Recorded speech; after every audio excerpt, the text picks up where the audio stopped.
What's going on, TV Inc. family? As you guys can see, man, I'm back in your face with another one, huh?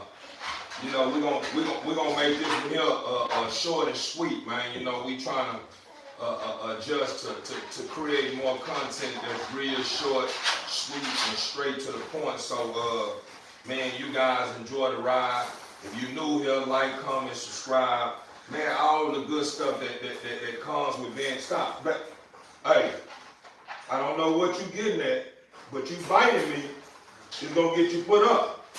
So your best bet, if you want to stay hot, is to calm down with that. You'll get put up. But back to what I was saying, TV Inc. family, you know, all the good stuff, man, that makes good content rise, man, and be placed on the forefront of many other content creators out there. My window, man. You know, I'm trying to get my content in the algorithm. I think I'm saying it right. I think I may need to look that up again, but you guys know where I'm going with this here. I'm just trying to get my content in the flow of being seen more, because I noticed that a lot of people that subscribed, I don't know if they was trollers and they're just what they do or what, but I noticed how, you know, I've took little minor little hits, meaning, you know, people unsubscribing and stuff of that nature. And you know, it's all good though, because you know that ain't my focus. My main focus is to focus on those who are here and here to stay. You know what I'm saying? As far as everyone else that catch in, jump off the wagon and say goodbye, man, it was an honor and a pleasure to have you on the ride, man, a part of the ride, man. But if you don't want to ride no more, man, hey, too, man, you know, we ain't finna do no stressing or lose no sleep behind you want to get out the wagon because you want to be a part of someone that got a lot of motion going on that really ain't even seeing you on the cool. But TV Inc. family, we not gonna get into that because that ain't my main focus and the reason why I turned my live on. My main reason for going live is to bring you guys some content and upgrade you guys with everything that's going on here. And man, I must say, man, you know, we counting down, man. You know, I haven't made up my mind when I'm gonna make that doctor's appointment to confirm Keyroni's pregnancy. But I'm kind of trying to weigh it out to where whenever I do pull up, like I told you guys in my previous video, trying to weigh it out to reach the mark when I can be able to confirm it and get a puppy count. You know what I'm saying? But TV Inc. family, as you guys can see, I moved everything around, man. I moved things around to where it's more space for my bulls, and it's put in position to where you guys can really see everything that I got going on here. Which the way I got my camera set up, you can't see Jade and Keyroni on this end, but it's all good. You know what I'm saying? I feel like the way I got my area set up now, a lot of my dogs are put in certain places for a reason. You remember I told you guys that I got older dogs, man, that's stuck in their ways, and they just have a habit of rubbing off on my young, to where my young starting to kind of miss a beat or two that I'm not liking. You know what I'm saying? I like to make sure everybody on the same beat and we all moving with the same flow and glow. So, you know, baby is coming along and getting older, and you see how she acting up. She got a lot of her mother ways a little bit. Her mother was one of those individuals that thought everybody wanted her food, and her mother was one of those individuals that just wasn't a pushover. You know, she was very soft-spoken, man. You know, a very lovely temperament. You know, all those good stuff. You know what I'm saying? But when it came down to letting her presence be known, man, she gonna let it be known in some of the worst ways, man, that she have to. So a lot of that baby is picking up. I guess it's just in her genetics, and I'm gradually kind of, you know, winging her out of that. You know, I'm trying to push some of that out of her DNA, but you know, there's only so much you can do whenever the dog has that in the core part of their heart. All I can do is create a system to where she have it under control. You know what I'm saying? If that makes sense. But TV Inc. family, I stepped out early to grab some more feed. My dog needed more feed. As you guys can see, man, everybody is you know, chilling. You know, ain't nobody, you know, acting all out of whack, man, because I really been hands-on my dogs, man. You know, I've been trying to, you know, build a more stronger bond with my animals, man, because I noticed that I let my dogs enjoy too much freedom to where I start sleeping on structure, you know what I'm saying?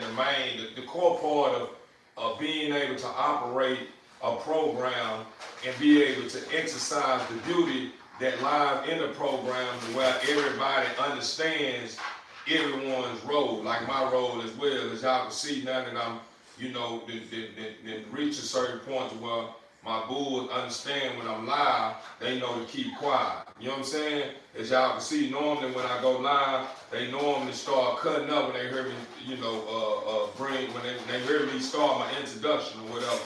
You know what I'm saying? So I'm grateful for that, man. You know, I got my boy Doc K behind me. Sabi Hobby. Oh yeah, that's some other days too that I can fill you guys in.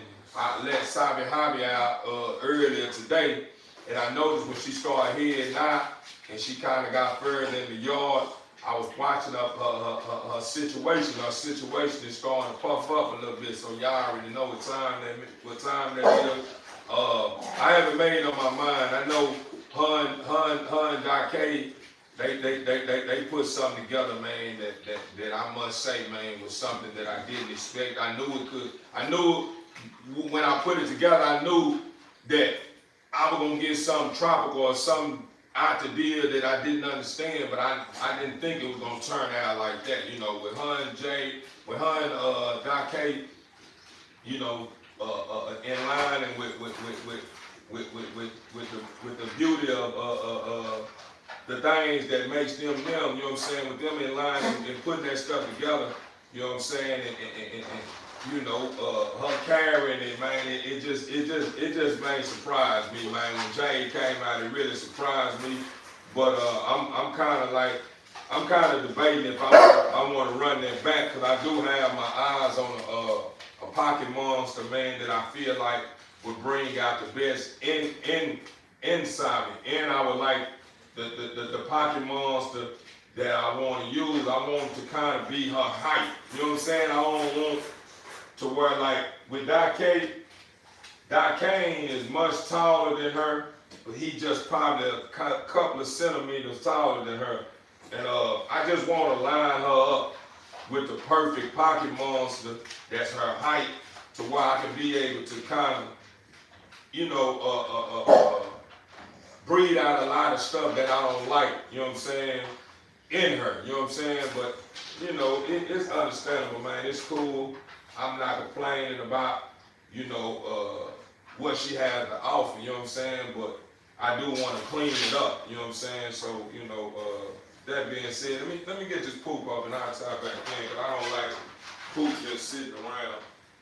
And I noticed, like, that for help feed that I've been feeding, I noticed that that beef and potato was the one that was more of a dry kind of texture.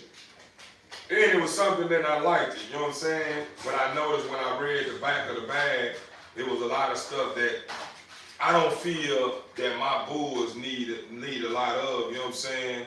As far as the different amino acids and stuff that's in the feed, you know what I'm saying? Because my dogs, as y'all can see, they very active already. So I don't need nothing that's gonna control their weight gain, you know what I'm saying? Because I know how to control it myself, because I know how to feed. So I don't need a feed that's gonna add to what I'm already, you know what I mean, doing. You know what I'm saying? To where it makes it to where my dogs are gaining weight, but it's a controllable weight to where I'm not seeing that gain that I want in their weight gain. You know what I'm saying? Stop, stop, stop, stop, stop. And then look, this was going on. Hey, hey, get out. All right, I see what's going on, baby. I'm gonna put you up. Bro, you know how many times you done pooped already, bro? You done pooped every bit of probably 4 times already, bro. Give me that out your mouth, bro. Give me that, bro. Give me that, bro. You eat everything and you want to poop you poop everywhere, bro. You don't even do that. When I got you in the cage, it seemed like when I let you out, bro, you just start getting all the way out there, boy. You gonna make sure you let it be known that you eating good, boy. I ain't lying, boy. My boy Chaser, boy, he gonna let it be known that I'm feeding him good, boy. He eats, man. That's my son, boy. He gonna eat, boy. He gonna eat and he gonna shit.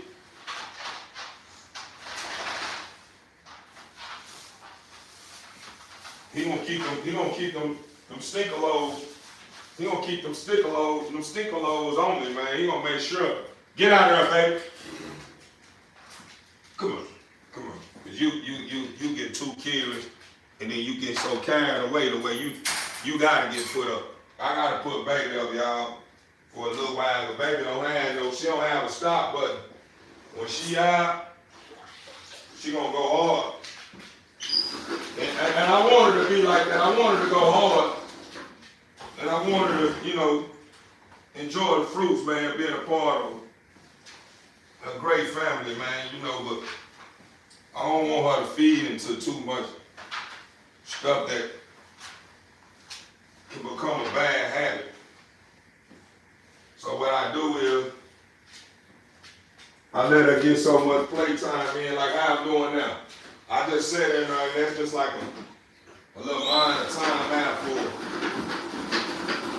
Get up, bro. Get up, bro. Get up, bro. Get up, bro. Whenever I mop, that don't mean you go lay in the mop water, bro. Well, in the area that I mop, bro. Let it dry up. Find your dry area, and then lay down. Man, appreciate you, brother. Appreciate you, man. Appreciate your love, man. But yeah, man. I want to match Simon Harvey up, man, with the right pocket monster, man. That's gonna bring out the best in her. You know what I'm saying? Because y'all know Sandra a tri-carrier, man. She a tri-carrier, man. So y'all already know what comes with a dog that's a tri-carrier. Then not only she's a tri-carrier, she's ABKC registered, and she has a remarkable pig, man. She has a pig that I can honestly say, if I want to, get on live and really go up and through there and pop it with you guys, with what her pig is carrying. You know what I'm saying? You guys, I know, is carrying a lot of names that's well respected in the game. I just don't ever speak about it because I don't want those that may be interested in my program to be feed on what's in her pig. You know what I'm saying? I want them to understand me as a person and understand what I do and what's behind the formula of what I create when I match my bulls up with what I match them up with when it comes to the looks. You know what I'm saying? That's what I want my potential customers to focus on first. I want them to focus on the looks first, what I breed when it comes to the looks. But that's what I'm pushing first. I'm making sure I push out the looks that I'm looking for that's a part of my vision.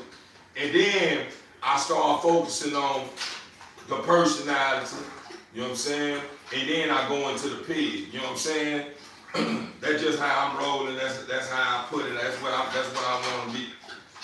But you see what I'm saying? Look at this here, man. Come on, man. Come on, give it, girl. You know what I'm saying? Y'all see, man, baby, stop, bro. Just because you see me messing with her, you get jealous, bro.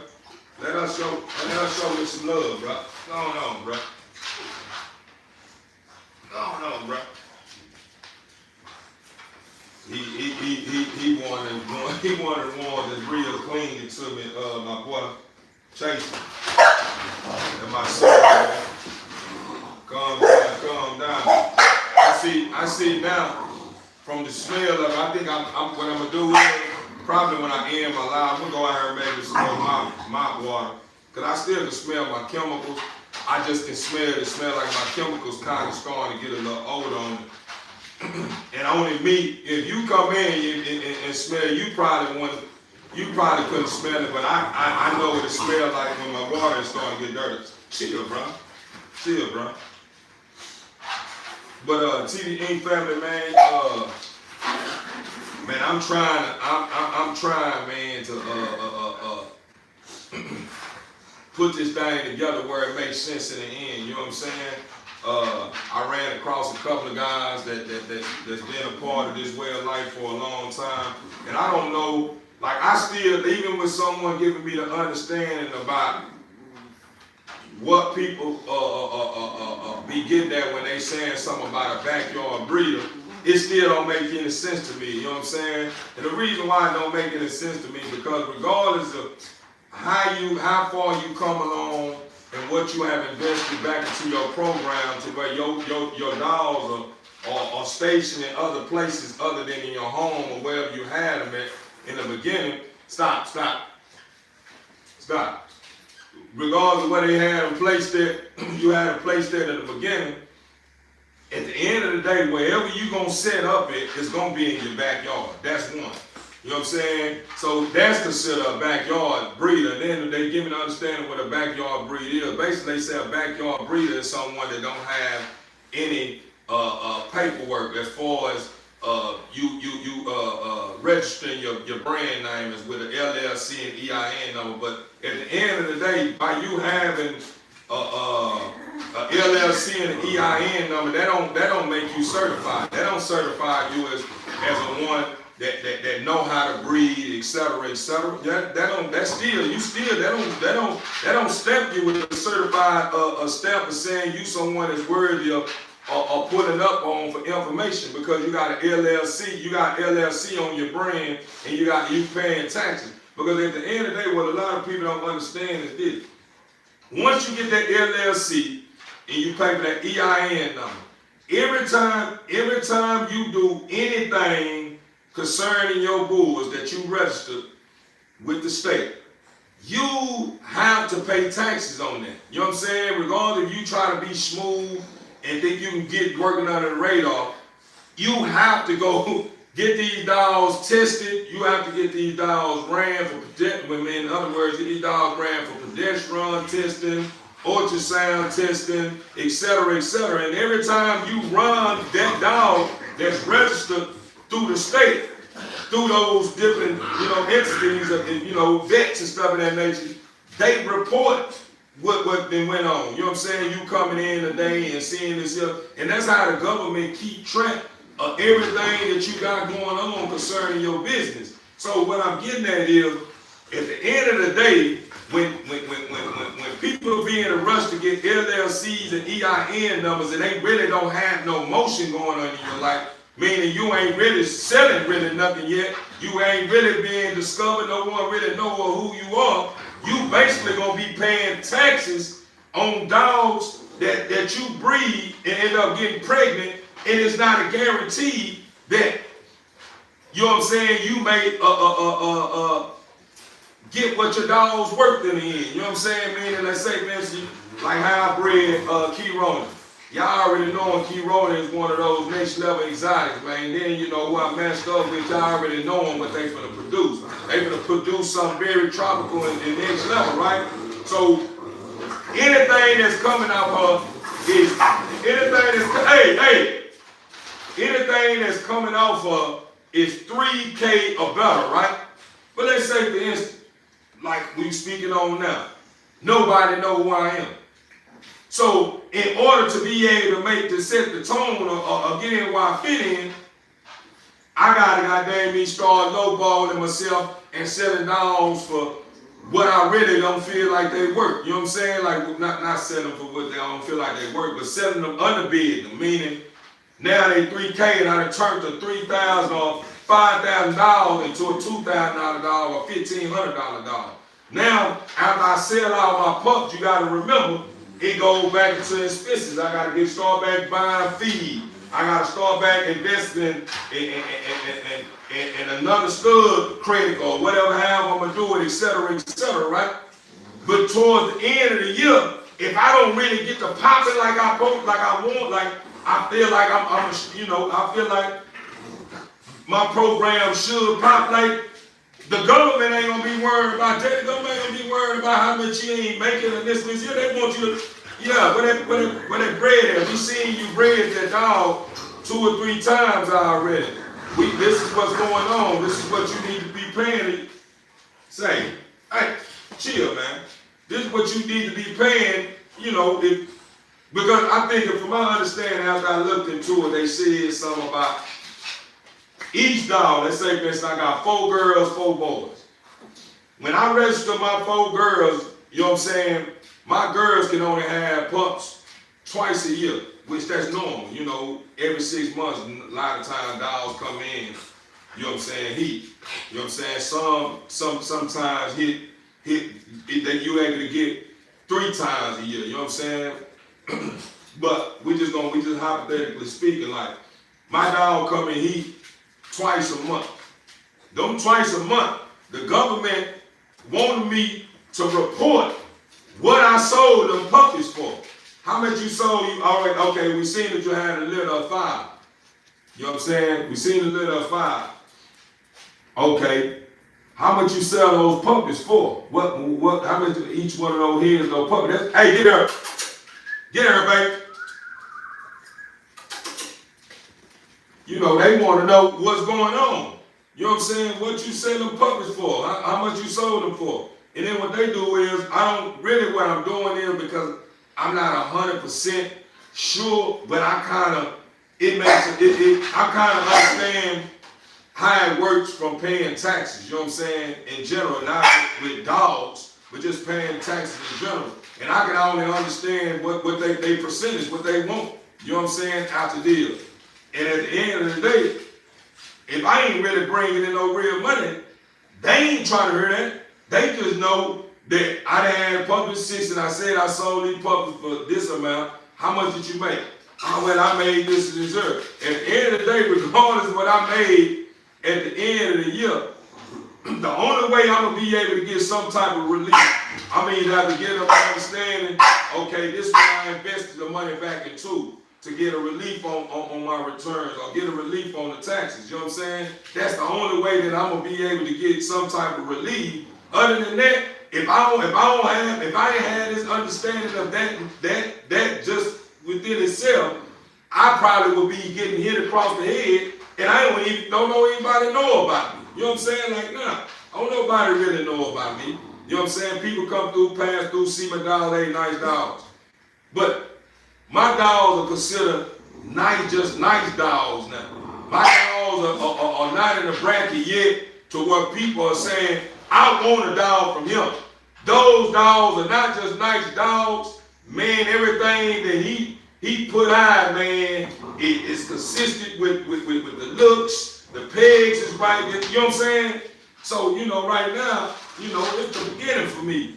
So I'm already knowing that I'm going to do my part, but I'm also going to be open-minded to understanding that, yeah, I may have to, work things out with my customer, with a customer as far as, let's say, if it's a customer interested in a pup off Key Roman, and I want $4,000 for the pup. I got to be willing to be open-minded to payment plans and be open-minded to giving the guy to understand, look, man, be honest, what you got to spend? Oh, I got this here to spend. Well, give me $700 more. They may be less than what I may probably charge them $2,200 for a dog that's $4,000. At the end of the day, I'm not gonna be focusing on the money I lost. I'm gonna be focusing on I just pushed a great product out, and this dog, this guy that I sold it to is gonna understand the product. He's gonna see what I'm producing. And what's gonna happen is, once you see what I got going on and what I'm putting down over here, he's gonna tell somebody, and before you know it, I'm gonna be somebody. You know what I'm saying? Somebody that people speaking about. So, with all that being said, TV Inc. family, I understand that I was kind of all over the place with it.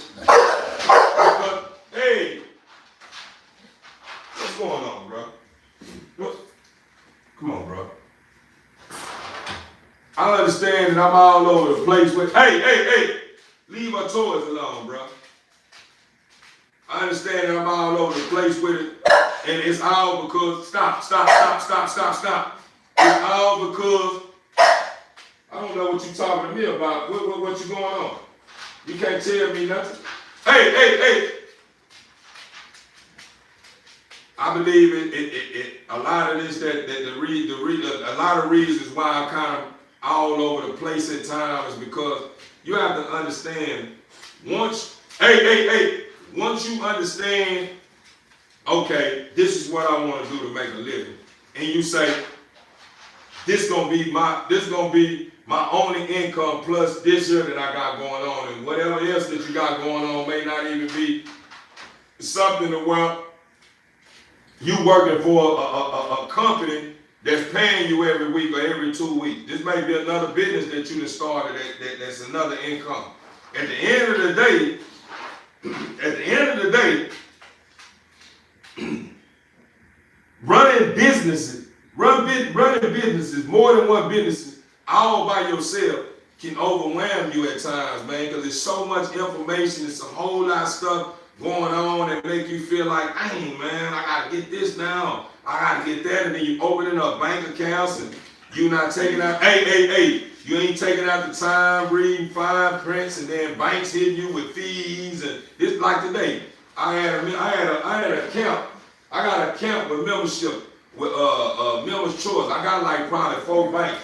Members Choice was gonna be an account that I work on my credit with, and just be money that I stash in Members Choice. You know what I'm saying? Stop.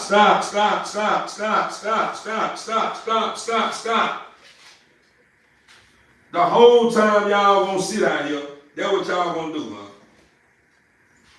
Stop, bro. You chill.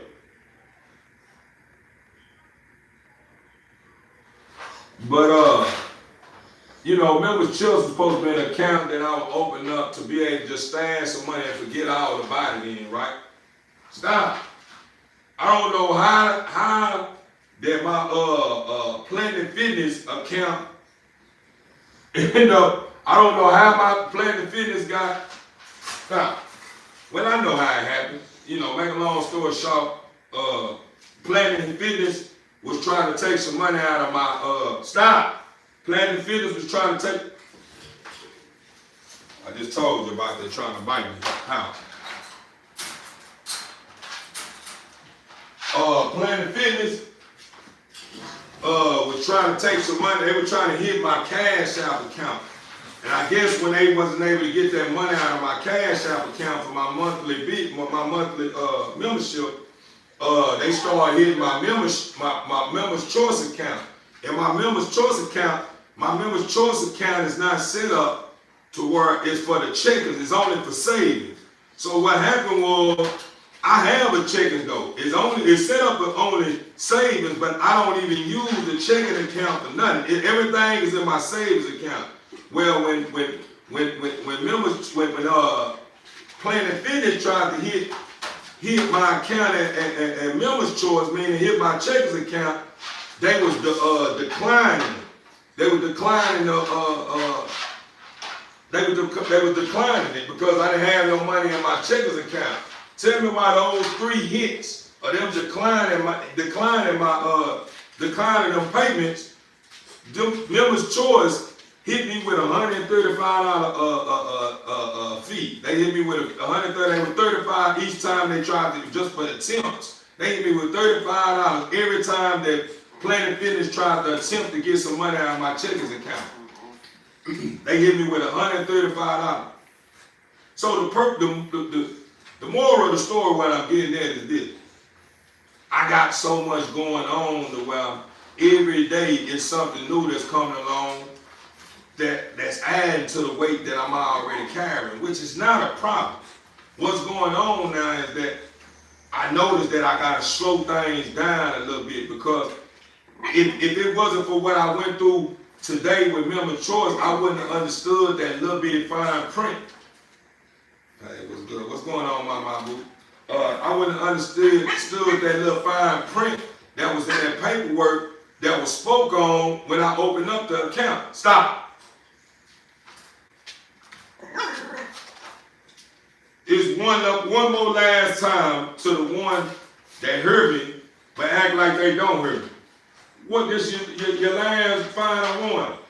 When I say cut it out or chill, and you still resort back. Hold on, till you ain't found. House. None of that. House. House. Get in the house.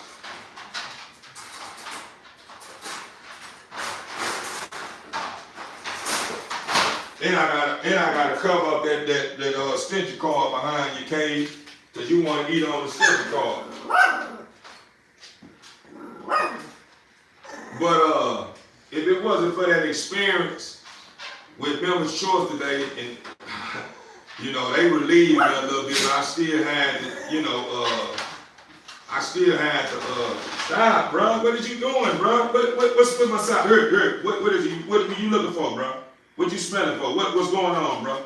It's the same smell, same stuff going on with my shoes and my pants, bro. What you looking for? Come on, bro. You tripping, man. This fool here want to eat. This fool, instead of him smelling, he want to eat my shoes. Come on, bro. You just messing with me just because you out. Hey, I don't need you talking to me while I'm talking to him. That's the reason why you right here now. You ain't by your baby, and I'm not allowing you to teach her no more, because you don't know how to listen. When I give you orders, you teach her what I teach you, not teach her what you want to be. You want to teach her.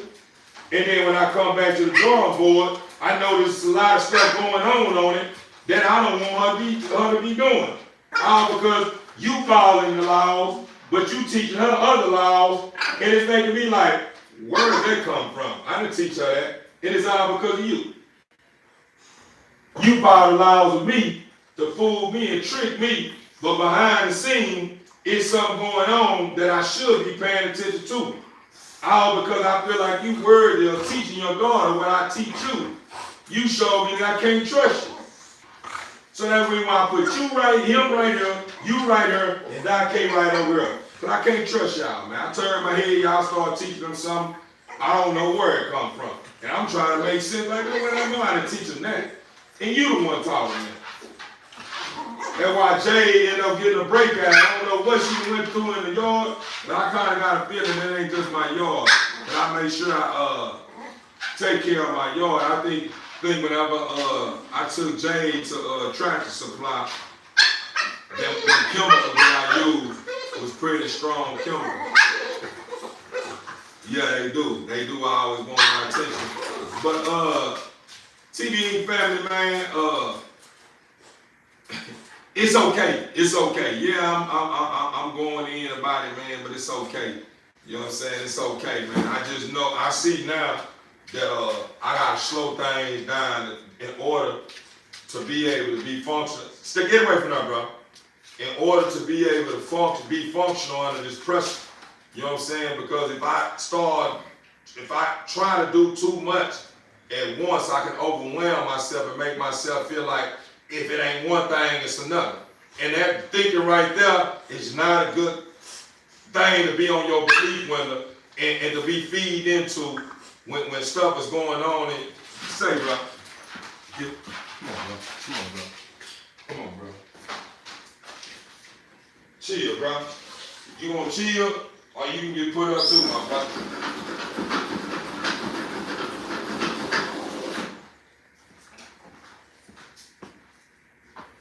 Yeah, but I have already got rid of that kind of thinking. If it ain't one thing, it's another. Because that right there don't even exist in my world no more. And the reason why it don't exist in my world, because a lot of time when we say if it ain't one thing, it's another, it's all because this is stuff that we done brought along, and now all of a sudden stuff start getting carried away and stuff start getting carried away, and we lose sight of what we left off, and this here. Now all of a sudden we feel like it's one thing, it's another. It's like, you know, in other words, we start thinking that the Father is overwhelming us with too many duties, not knowing we didn't create it all. The Father say take it one day at a time. Piece the puzzle together one piece at a time, but we get so wrapped around the gifts that we have, the abilities that we have, that we try to put too many pieces together at once. And then all of a sudden when stuff starts getting all out of whack, we want to blame somebody to blame for it instead of ourselves. So that's the reason why I didn't got rid of that kind of thinking. You know, whenever stuff going on, I have to hold myself accountable for it. I have to say it's me. And that's what was going on. I was giving them the bankers the understanding of how things got out of whack. And they were understanding me. But at the end of the day, they basically was giving me the understanding at the end that it's your responsibility, it's not ours. We did our part. We really overdid it. We sent you out more than one letter. You know what I'm saying? And me thinking when I seen the letter from Members Choice, they would just kind of let me know what's going on in my account and stuff like that. That's what I was thinking. So I never thought to open up the letter until just last night. You know what I'm saying? I ended up, man, let me go and open up one day. Let me see what they talking about. The few times they send letters, I open up and be the same stuff. So I'm thinking, you know, since I don't really have too much going on with that bank, I just feel like it shouldn't be nothing with no negative going on. But then when I opened that letter last night and seen what I seen, it kind of threw me all the way off, you know what I'm saying? And then I ended up going to my wallet, spending money towards some fees, towards some declines that never got resolved. Like, you know, it'd be different if, you know, Planet Fitness hit that account and they took care of the bill, and then they been waiting on me to come take care of them for what they paid. They ain't never paid nothing. All they did was decline it and hit me with a fee. You know what I'm saying? So all that was throwing me all the way off. I still, right now, I'm talking about it now, and I done bit the bullet. I accepted and paid what I need to pay, but I still was kind of out of whack. I'm still feeling some type of way about it. I damn near said I'm gonna go on and close that account out now. Since I'm back in the green, I started to close that little account out, the little cho-chos I got going on. I'm gonna go and pull it in my body and take it somewhere else. That's what I was feeling. But I said, I'm not gonna blame it on them, because it ain't them, it's me. You know what I'm saying? Whenever they gave me that paperwork, instead of me saying, you know what, yeah, she done overwhelmed me with a lot of information. When I open up my account, I still need to be taking out the time and make time to go over some of the paperwork and the stuff she talked to me about, to stay in a refreshing state of knowing what's really going on with this bank. You know what I'm saying? To avoid any kind of penalties or some of that nature going on with my account.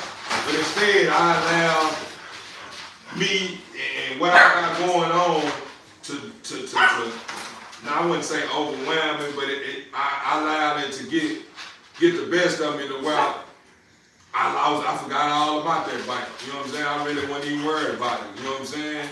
And that hurt me. You know what I'm saying? Cause I don't like being in debt. I don't like owing nobody. I like paying mine. Anything I owe, I like to pay it on out. But yeah, TV family, I'm just kind of sharing a lot of things with you guys, and I know I'm all over the place with it, but it's okay though. You know what I'm saying? That's the beauty of life.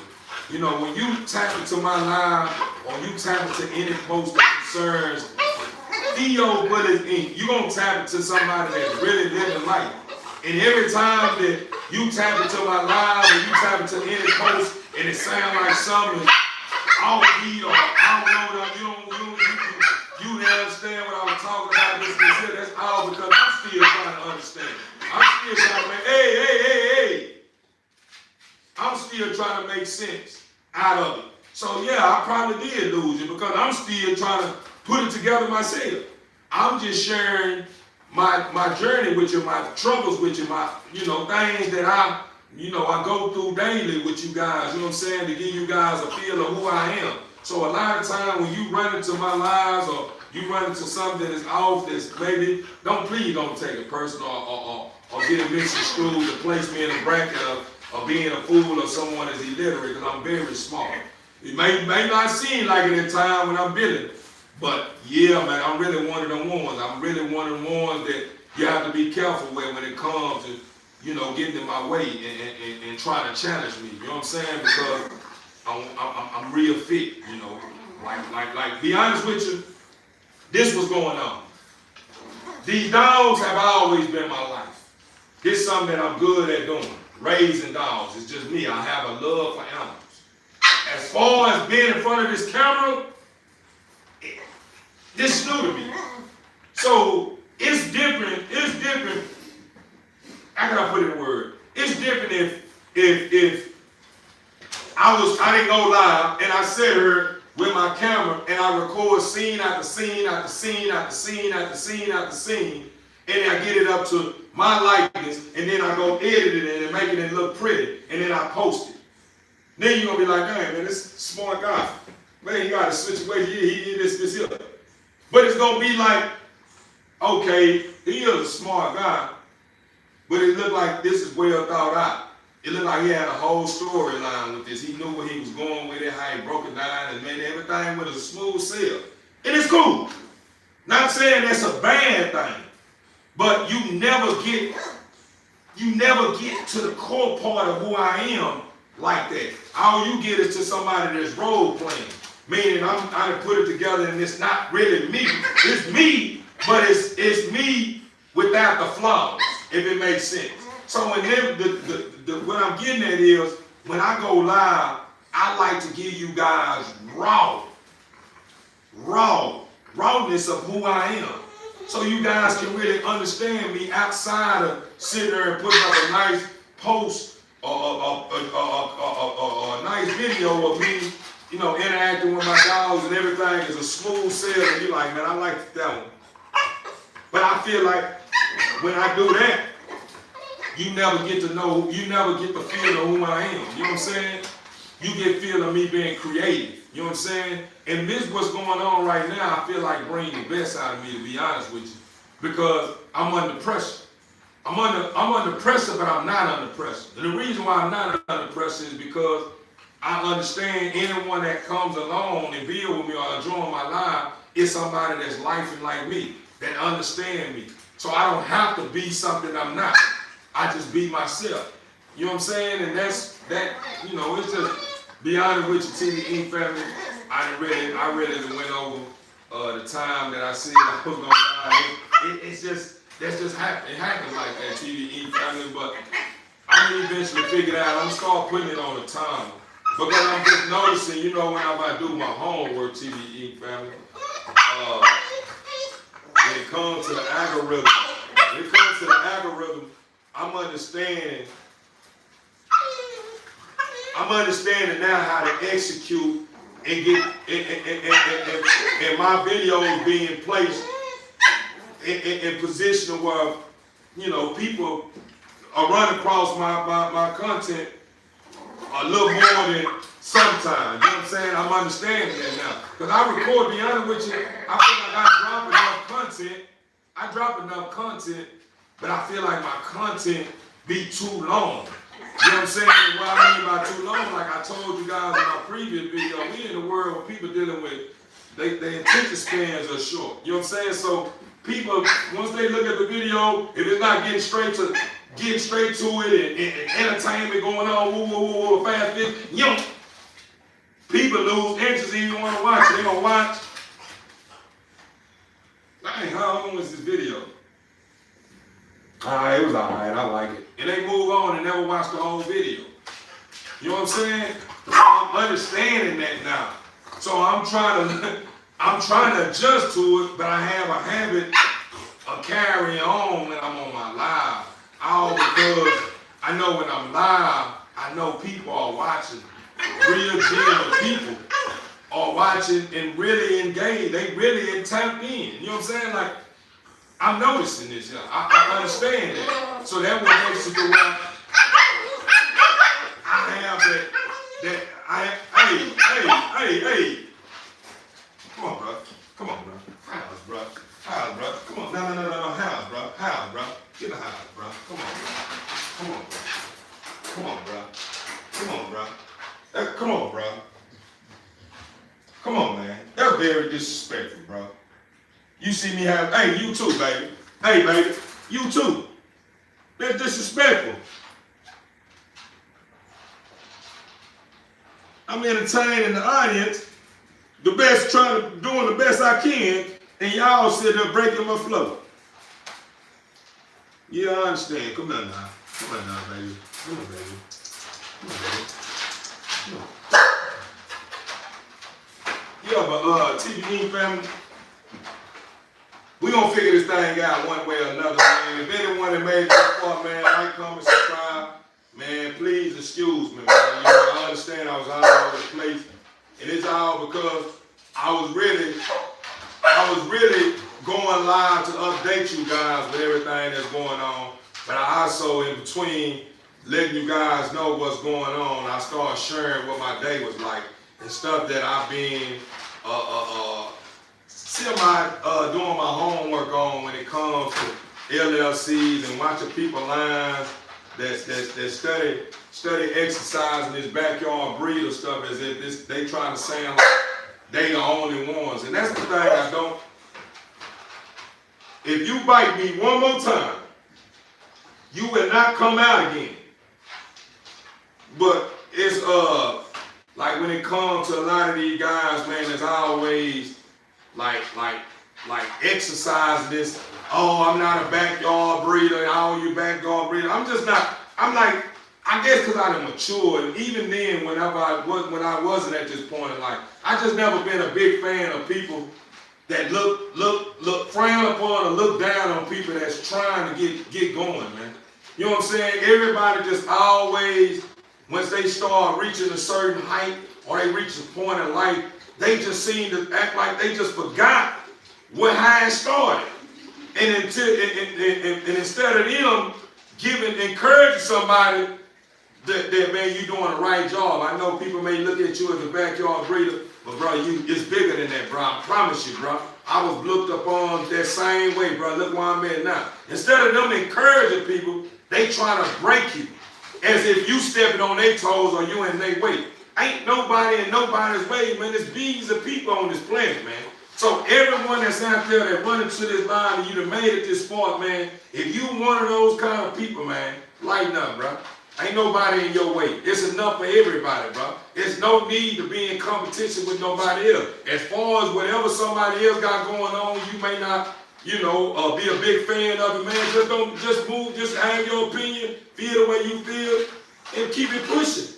Don't sit and bash nobody else's program or try to put somebody else on blast to try to make it sound like you are the best of the best or you the only one that put it down this kind of way, this, yeah. Because at the end of the day, even when I master this stuff, I will want someone else to be in position and be mastering the same thing I'm pushing out as well, because I know if we all on the same beat and we putting this stuff together the same way and it's a good thing, then we can probably clean up all the people who despise the bully breed. It's a lot of people that despise the bully breed. A lot of people frown upon the bully breed.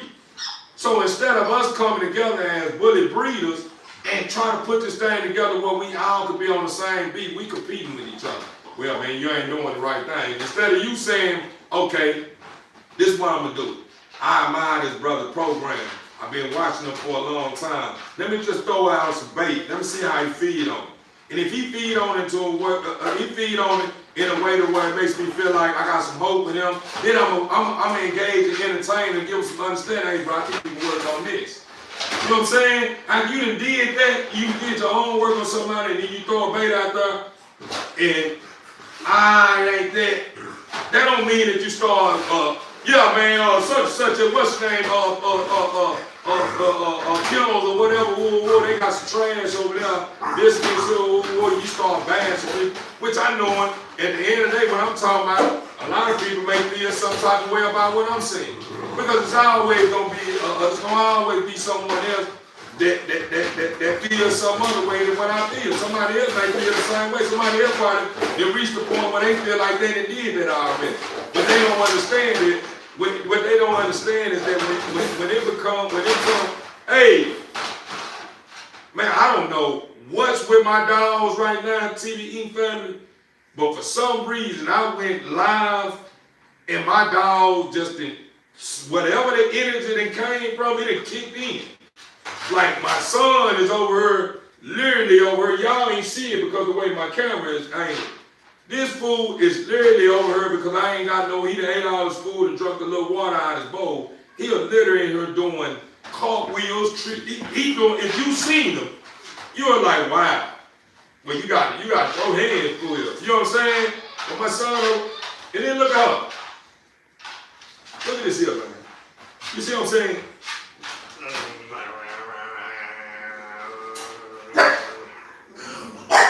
Calm down. Calm down. Hey, what I say? Calm down, girl. But stop. Yeah, but TBE family, man, I think y'all kind of get the picture, man. You know, I'm just not a big fan of those guys. And if you one of those people, man, just stay out my way. You know what I'm saying? The reason why I'm saying stay out my way because if you come my way with it, I don't have no filter. I'm gonna speak my mind. I'm gonna let you know, hey man, you can say that you know that applies to you and what you got going on. That's not gonna last long over here. You know what I'm saying? What I'm pushing out is something that produce fruit. I'm not pushing out something to try to kill fruit. You know what I'm saying? So at the end of the day, this is how I'm gonna do this here. This is how we're gonna do this here.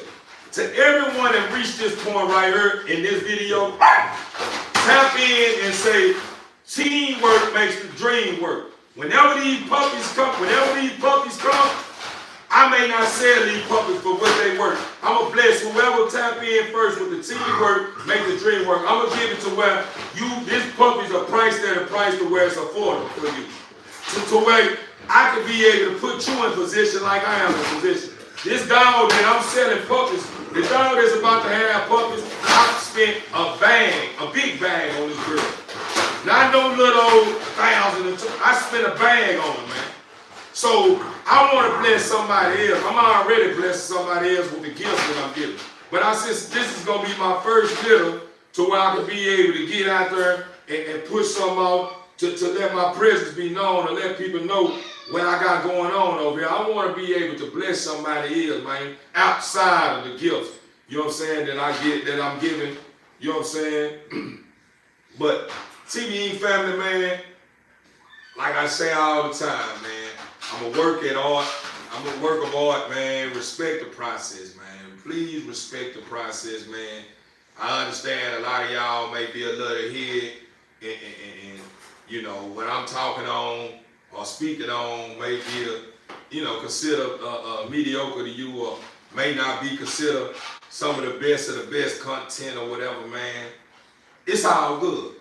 You know, you're entitled to your opinion, you know what I'm saying? You can even say, man, he ain't gonna ever reach the point in being a great breeder, doing this or doing that. That's cool too. But at the end of the day, this is what I want you to understand. This is what I want you to understand about Theo. I'm in it for the long haul. I'm in here to bless the world, not just a couple of souls. So if you making it hard for somebody and somebody putting up on you, trying to shop with you, and you saying, oh man, these dogs ain't no free-fold, this ain't no $1,000 dog, get what I'm gonna do. That person that got $1,000, I'm gonna tell them to put $5,000 more with it, and I'm gonna sell them a $5,000 just because I see that he really trying to get in. And I understand his struggle. And we're gonna rise together. Because guess what's gonna happen? Eventually, everybody that you push out, gonna eventually tell somebody about somebody that can save anybody, and it's gonna be me. Yeah, man, it's gonna be me. You know, cause I'm rolling with the big dog, man. My Father in heaven, man. He gonna make sure I keep plenty. So, you know, just because my dogs may be worth $5,000, I set up for $2,000 to somebody that I want to see get in where they fit in and make a way. It's like I made a way. Say, man, it ain't nothing but a big plus, and it puts a smile on my face, man, to see somebody else happy. Because believe it or not, it's a lot of people that probably can't. I wouldn't say can't, but what I can say is this.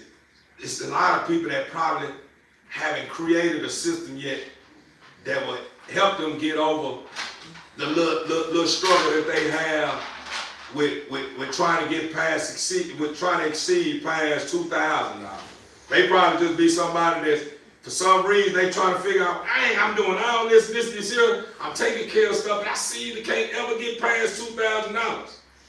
So I never give you stop. Come on, bro. Come on, bro. No, you don't eat no more. You don't eat no food. And I'm taking your toys. I don't know what you got going on. I don't know what she got going on, TV Ink family. But I really don't even play with her like that. You know, time to time I may rub her head and play with her head or something. But I don't get too wrapped in playing with her like that because I know if I make that a habit, anybody that try to touch her, she gonna think that's what they want to do. And they end up biting, she end up biting kids and stuff of that nature. So I don't do that. But I noticed with her, that she have a habit, I don't know what's the reason, if she just don't like you rubbing on the top of her head or what. But she has a habit of when I rub on top of her head, she have a habit of wanting to get all the way out there. She want to get all the way out of her body, man. So I'm right now, baby is one I'm working on right now. She's still young and she just like to bite, man. I was told that at that point right here where she at, when they want to bite so much and they're aggressive with their bites, it's because they teething. You know what I'm saying? A lot of people are like, no, they ain't because they teething. You playing with them. I just told you I don't play with them like that. Nobody in the house play with her like that. So when she's doing that, it's because two things. The dog is just a little bit older than her, rough up a lot, and then she's teething. And when she's teething, when she reached this point right here, you know how certain little things that she would eat on that you made about her, all because you know she's teething, may not be doing the work. It may not be kind of hitting that itch. So that's the reason why you'll probably see where you'll have teething towards in there, but she's eating a bowl or eating a bucket or something that you have for her water, or her feed. You know what I'm saying? This is what goes on. You know what I'm saying? But man, TV Ink family, man, I appreciate you guys, man. You guys, see, man, y'all the best. Y'all the best, man. I appreciate you, my boo. Appreciate you, my boo. Y'all the best, man. I don't know how much I can thank you guys for being who y'all are, that has encouraged me to stick around and be the best me. You know what I'm saying? Which I'm gonna do it regardless. I got entourage behind me, or I'm all by myself. I'm gonna represent. You know what I'm saying? But yeah, TV Ink family, man, I'm eventually figure this thing out. I know it's a lot of people that's out there, man, that may talk a better game than I talk. It may got better dogs to you than I may have, or whatever the case may be. But what I can tell you is that I'm a servant of those who believe in the underdog. I'm a servant of those who believe in our Father in heaven. I'm a servant of those who understand where they're going, what they stand for, etc. That's why I'm a servant of. I'm a servant of the light and dark. I'm a servant to the dog because I want the dog to understand that they need to find their way back to the light that's going down over here. And I'm a servant of the light because I want the light to understand that even though the challenges get harder, you still blessed. You still got it going on. You know what I'm saying? Why we complaining? We in the light, man. We got it going on. You know what I'm saying? Focus on the beauty of what you got going on. Cherish everything you got going on. Go through what you're going through when the lessons come. Even if you feel like, I didn't conquer this one, I didn't master this one, I didn't pass this test. It's okay, because you went through it and you learned something that you didn't know. Even though you failed, you feel like you failed. In your world, you may feel like you failed, but in the Father's world, the Father may feel like you done a great job and you received what He wanted you to get in the lesson. So never allow anything outside of your peace to move you and making you feel like what you got going on isn't enough. Because you are enough. You just have to make it known that you are enough. And the way to do that is to stay focused. Stay focused. Don't allow nothing to discourage you or make you feel like you don't have what it takes, man. I'm here to tell you, you got what it takes. And being a part of this family, I'm going to keep drilling you. And when you start feeling some type of way, I'm going to tell you, hey, man, pick your head up. You tripping. Focus, man. Let's get back to it. Yeah, I'm just never going to feed it to you. I'm going to hear you out. Uh-huh. Oh, yeah. Yeah, but this guy, yeah, I hear you. Man, it sounds like to me that you allowing whatever you're going through to control you, to make you feel like you don't have what it takes. That's just me. That's just what I'm going to do. I'm a team player. So I show good sportsmanship. It don't matter where you at in life. Wherever you going through, wherever you at around the world, wherever you at in the world, or on this planet, I guarantee you, I done been through what you done been through.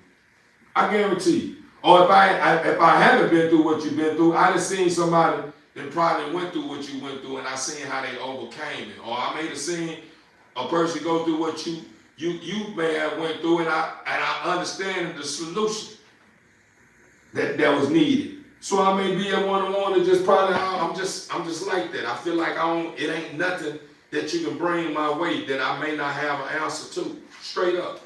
You know what I'm saying? And that's just truth right there. Yeah, overstood, my boo. Man, y'all, man, I appreciate y'all. I hope y'all like my little setup, man.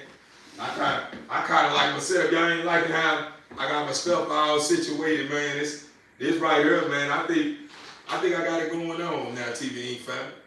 I think I got it going on. Oh yeah, I'm gonna give y'all heads up too, huh? You know I've been telling y'all this here. That's what I'm gonna do. I think I'm gonna stick to the basics, meaning I'm gonna bring my troubles and challenge and how I overcame them to the challenge. But I'm not gonna allow it to be something that I focus on too much no more. So what I'm gonna do is, because I don't want you to focus mainly on my troubles or to focus mainly on my struggles and think that I'm somebody that's having a problem. I'm not having a problem, TV family. Let's get that clear. I'm not having a problem. I'm having fun with the problems, to be honest with you. Everything that I'm going through, it makes me smile now, because I notice that I don't respond to the problems no more in a way I used to when I didn't know no better. Now I'm more calmer, and it be like, dang, I feel like I'm being clever at times when I'm going through certain things, and I feel like, dang, man, I'm pretty sharp. Like, I wish you guys can see me and how I move outside. You catch it every now and then. Go check out some of my past videos, man. You'll see it. You done had times where it was like, whoo! And that be them times when I focus on what I'm supposed to be focusing on when I turn my live on. So I'm giving you the understanding of what I'm going to start bringing to my channel. I'm going to start coming straight to my channel, getting straight to it, and I'm getting out the way. And I'm going to jump on her with a spirit that you guys already know that's in me, but I'm going to let it be known. You know what I'm saying? I'm going to let you guys see it more. I'm going to come in, entertain, have fun doing it. Entertainment. People love entertainment. They love to come to a channel, man, where they run into somebody that's funny, country, just outgoing. They just outspoken, man. People love that, man. I ran across a guy, man. They were last this morning. Man, he doing the same thing, but I like the energy he bringing to his channel. The guy very country. He cool with being country. He don't have a problem with it. But his country grammar is so unique and so encouraging to a point where it just made me smile, man. I'm like, man, it's beauty right here, man. And it just encouraged me to be more of that. Regardless if I don't see what's going on when the camera is off, you know what I'm saying?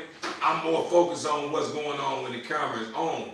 I want to feed on that and be more a person that stays and wonders with that kind of energy, which I do.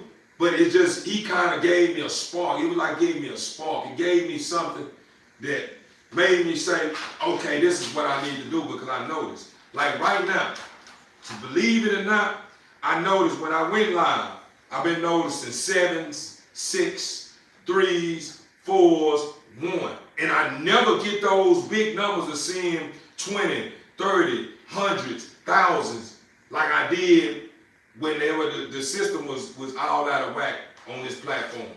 You know what I'm saying? So what I'm getting at is, I notice how effective a reel is. So I can give you guys this same thing right here. What I'm doing right now in a reel. And I will get more people engaged into it, and YouTube will push it more. I noticed that last night. I'm just sharing that with y'all. Hopefully that's a fruitful thought, man. It's something that you can probably start exercising yourself. But that's what you should start doing. The same thing you would do with your posts, what you should do is flood them with them reels. Do the same thing. You don't have to have no music on there. Do the same thing you're doing right here. Make them reels real nice and pretty. 14 minutes, 13 minutes, 12 minutes reels. Enough, and when you in them reels, entertain. You know, yeah, man, what's going on, man? Yeah, man, woo, woo, woo. Pop it, be great. Bring out that silliness in you.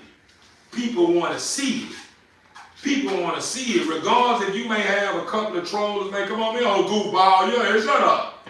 All that is cool. It's engagement, man. And then you're gonna probably you're gonna attract more subscribers, and you're gonna have more people engaging. So whenever you finally do start posting or you start going live, people then seeing you, and you was in, yeah.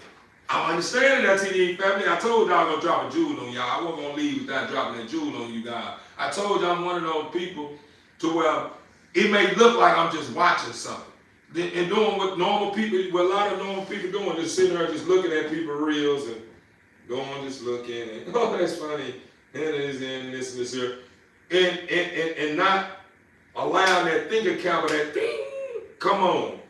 I'm one of them ones where I'm watching, I'm sitting there trying to figure this thing out. I'm gathering up so much information and putting it all in one bubble, and then I'm using this stuff that's in this bubble as tools that I can use whenever I start doing it. So that's what's going on now, TVE family. It may look like, man, Theo, man, he talking about all this, I don't want to hear all that. It's cool. It's cool. I just want you to see the beauty of what it's gonna look like when I transit, when I change everything up, and then all of a sudden you say, there you go. I want you to say, boy, you taught me a lot. Boy, how you transition, boy, that right there, it woke me up, man. It made me understand, boy, something that I couldn't get. Or I didn't understand at the time, and you broke it down and you made sense, boy, because I seen you in the beginning, you was pushing videos out, man, I don't want to see that.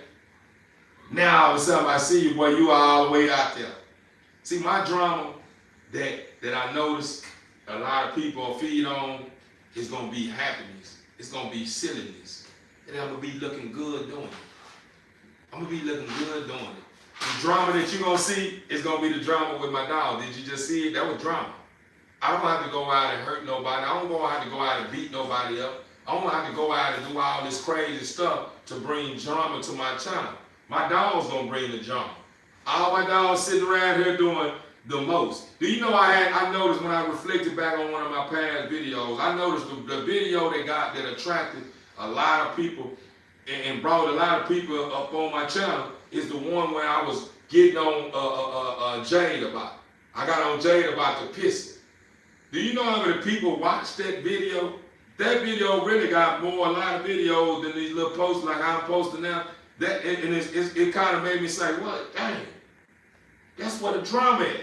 So as long as I continue to be the great individual I am, bring jewels to the channel, have a ball with it, and let my dogs be the drama, because they're going to be the drama. They're going to either shit somewhere, They either gonna be fighting, doing something. I'm gonna be doing the most, and they're gonna be barking, I'm gonna be hiding. That's drama. So I got everything that I need right here at TV Ink family. I don't have to go nowhere else. See, and that's the problem. We all think we gotta go outside of what we got going on to get going. Everything we be needing be in our face. And it be saying, man, hey, when you thinking about using me? I be, hey, hello, I'm here. It's saying that you study, I see you just walked out, you use something that didn't even do nothing. I can do more for you if you start using me. Just try me out. And we be saving all the tools that be around us, and we never tried the tools that we got, thinking, that's not working. Nah, that ain't gonna be, nobody gonna be into that. Now this. And we talk ourselves out of using tools that we already have that's here for us to use in order to get going. So what I'm gonna start doing, I'm gonna start taking advantage of all my tools. All my tools. So TV Ink family, I'm letting you guys know, man, it's gonna be a rodeo. Oh, yeah. We're gonna have some goofy moments, man. It's gonna be real life, but it's gonna be very goofy, and yeah, it's gonna be a lot going on. Straight up, there's gonna be a lot going on. I hope you can get something from it. I'm probably gonna be dropping more reels on you guys, but y'all finna get a whole lot of goofiness out of me. Cause that's who I am. I'm a big happy person, man. I'm one of those people, man, you catch it. If you catch it from time to time, I be on some riddle type time. You know what I'm saying? I be kind of trying to rhyme and just having fun with wordplay. If you listen to my music, I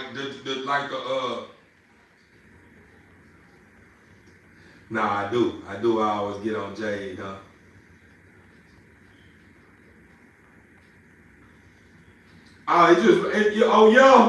Man, that's beautiful, man.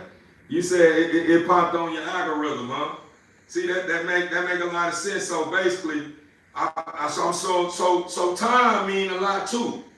Even though my live may not be a live that somebody probably reflect back on because it's a lot of time in the video, it's attracting new subscribers and it's bringing people along that don't know nothing about me, all because of the time. So now I'm starting to understand now, it's not the time either. The time can play a major role in the reels, and it does play a major role to a certain extent. But for someone that no one know about, I think this is the best way to execute. Is to give a whole bunch of time, like stuff like this.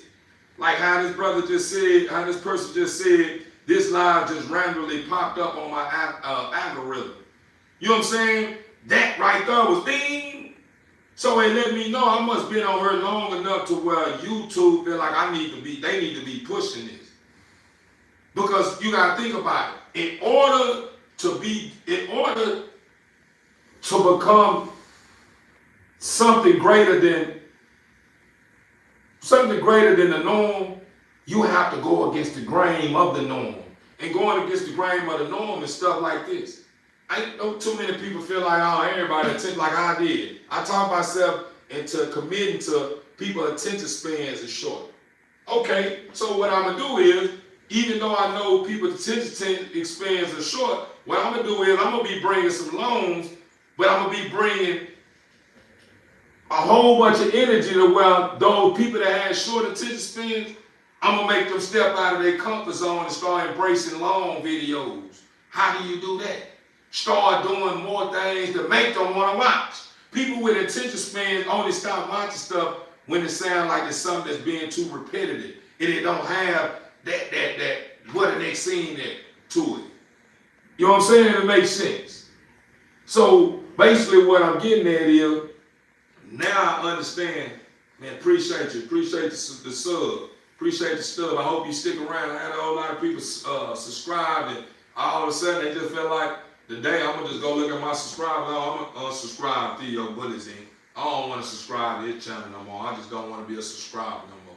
That's what it feel like to me. And it seems like this is what I'm getting from it. Respectfully though. No hard feelings towards nobody who has unsubscribed. But what I get from him is this.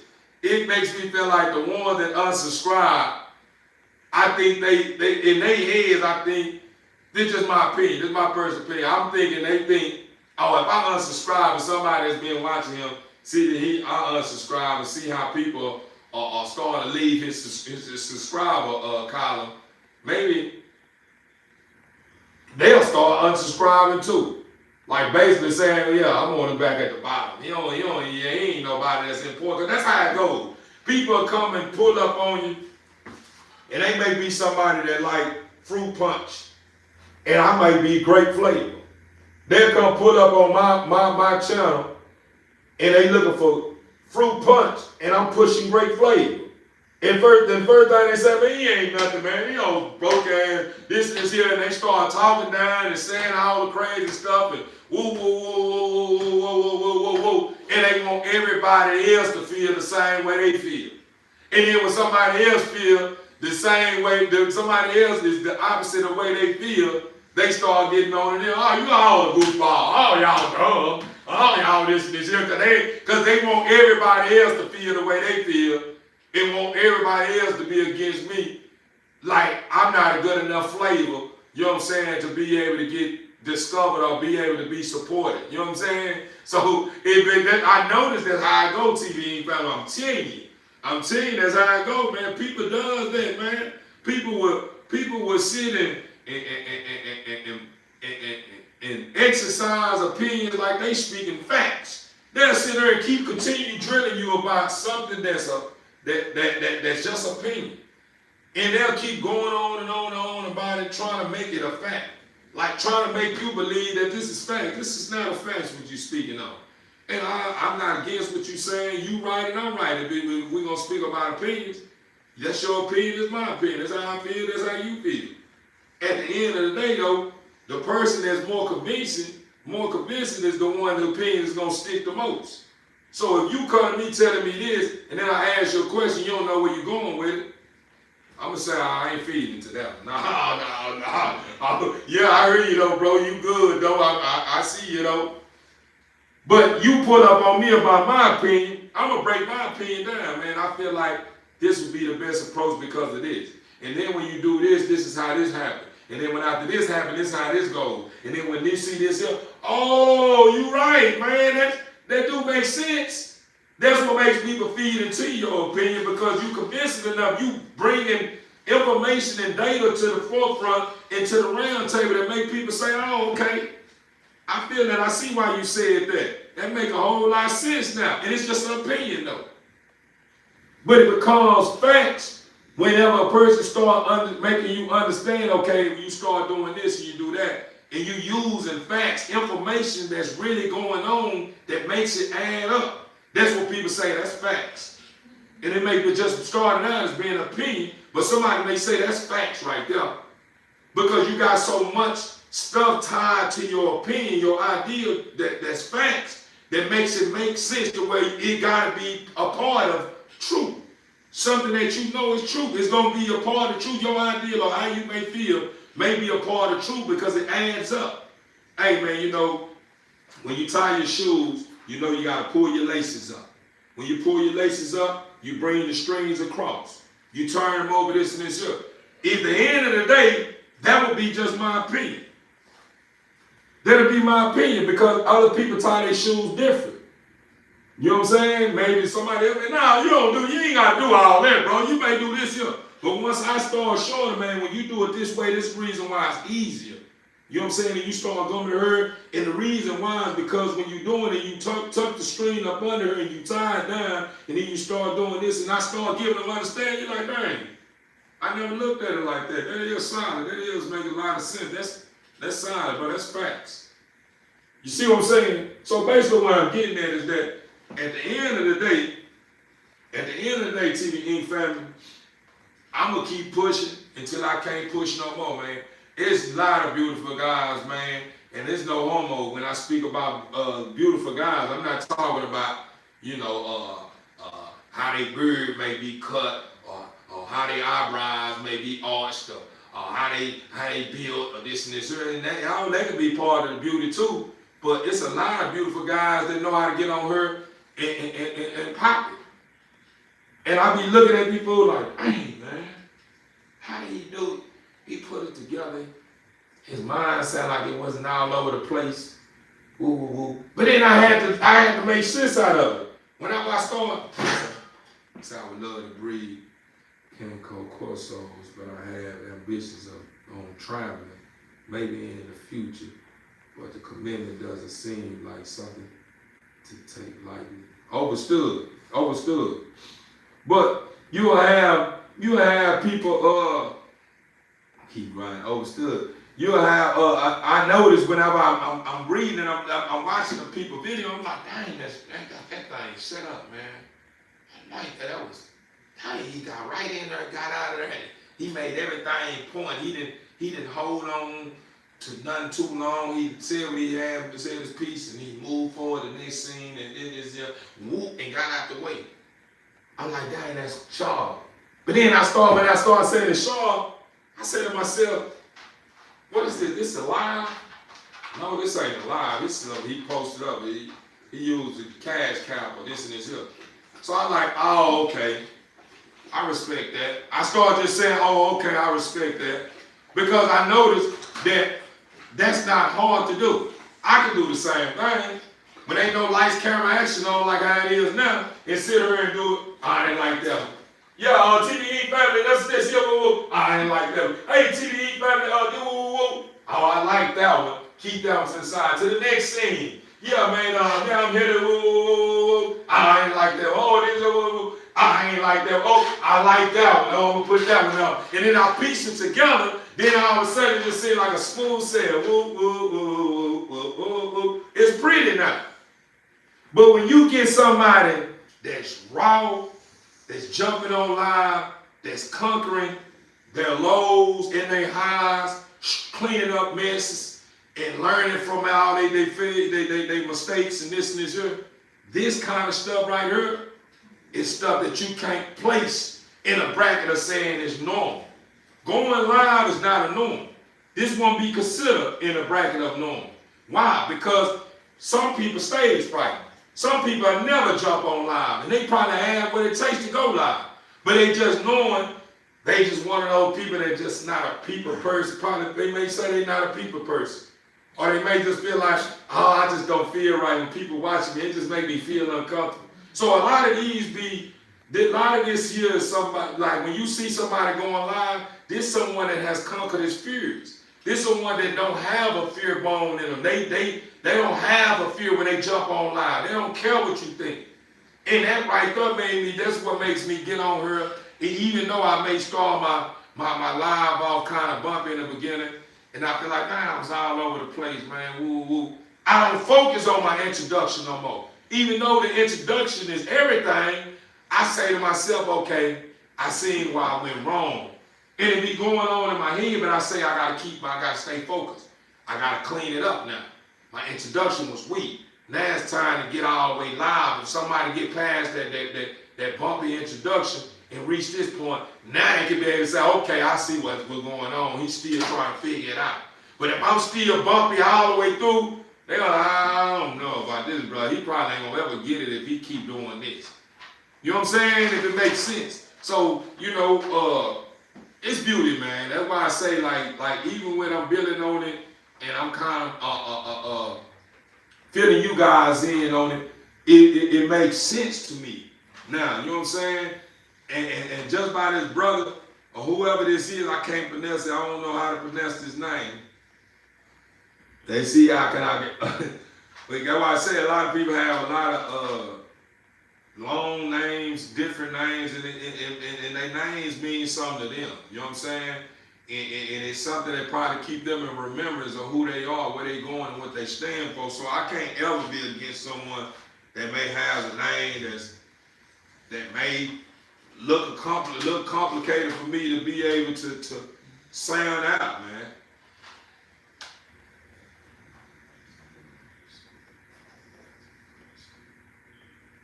As above, so below. Man, that's deep. Then you getting somewhere with that. As above, so below. Oh,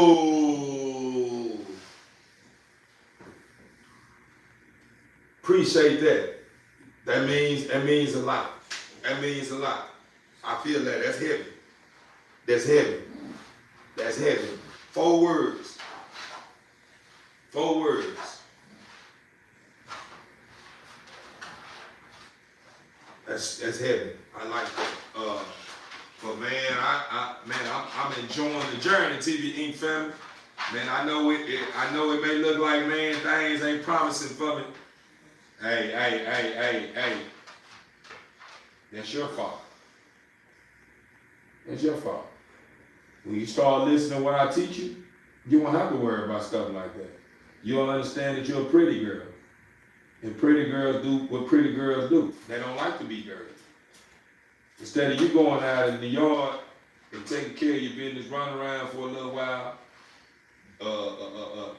and burn a little, a couple of calories off, you go out there, burn a couple of calories, dig up dirt, eat off all leaves off the ground, find some cat poop somewhere, want to eat that, go around and start doing one of walking places that has a whole lot of stuff that's going on in the area where I probably haven't treated yet, all that kind of crap.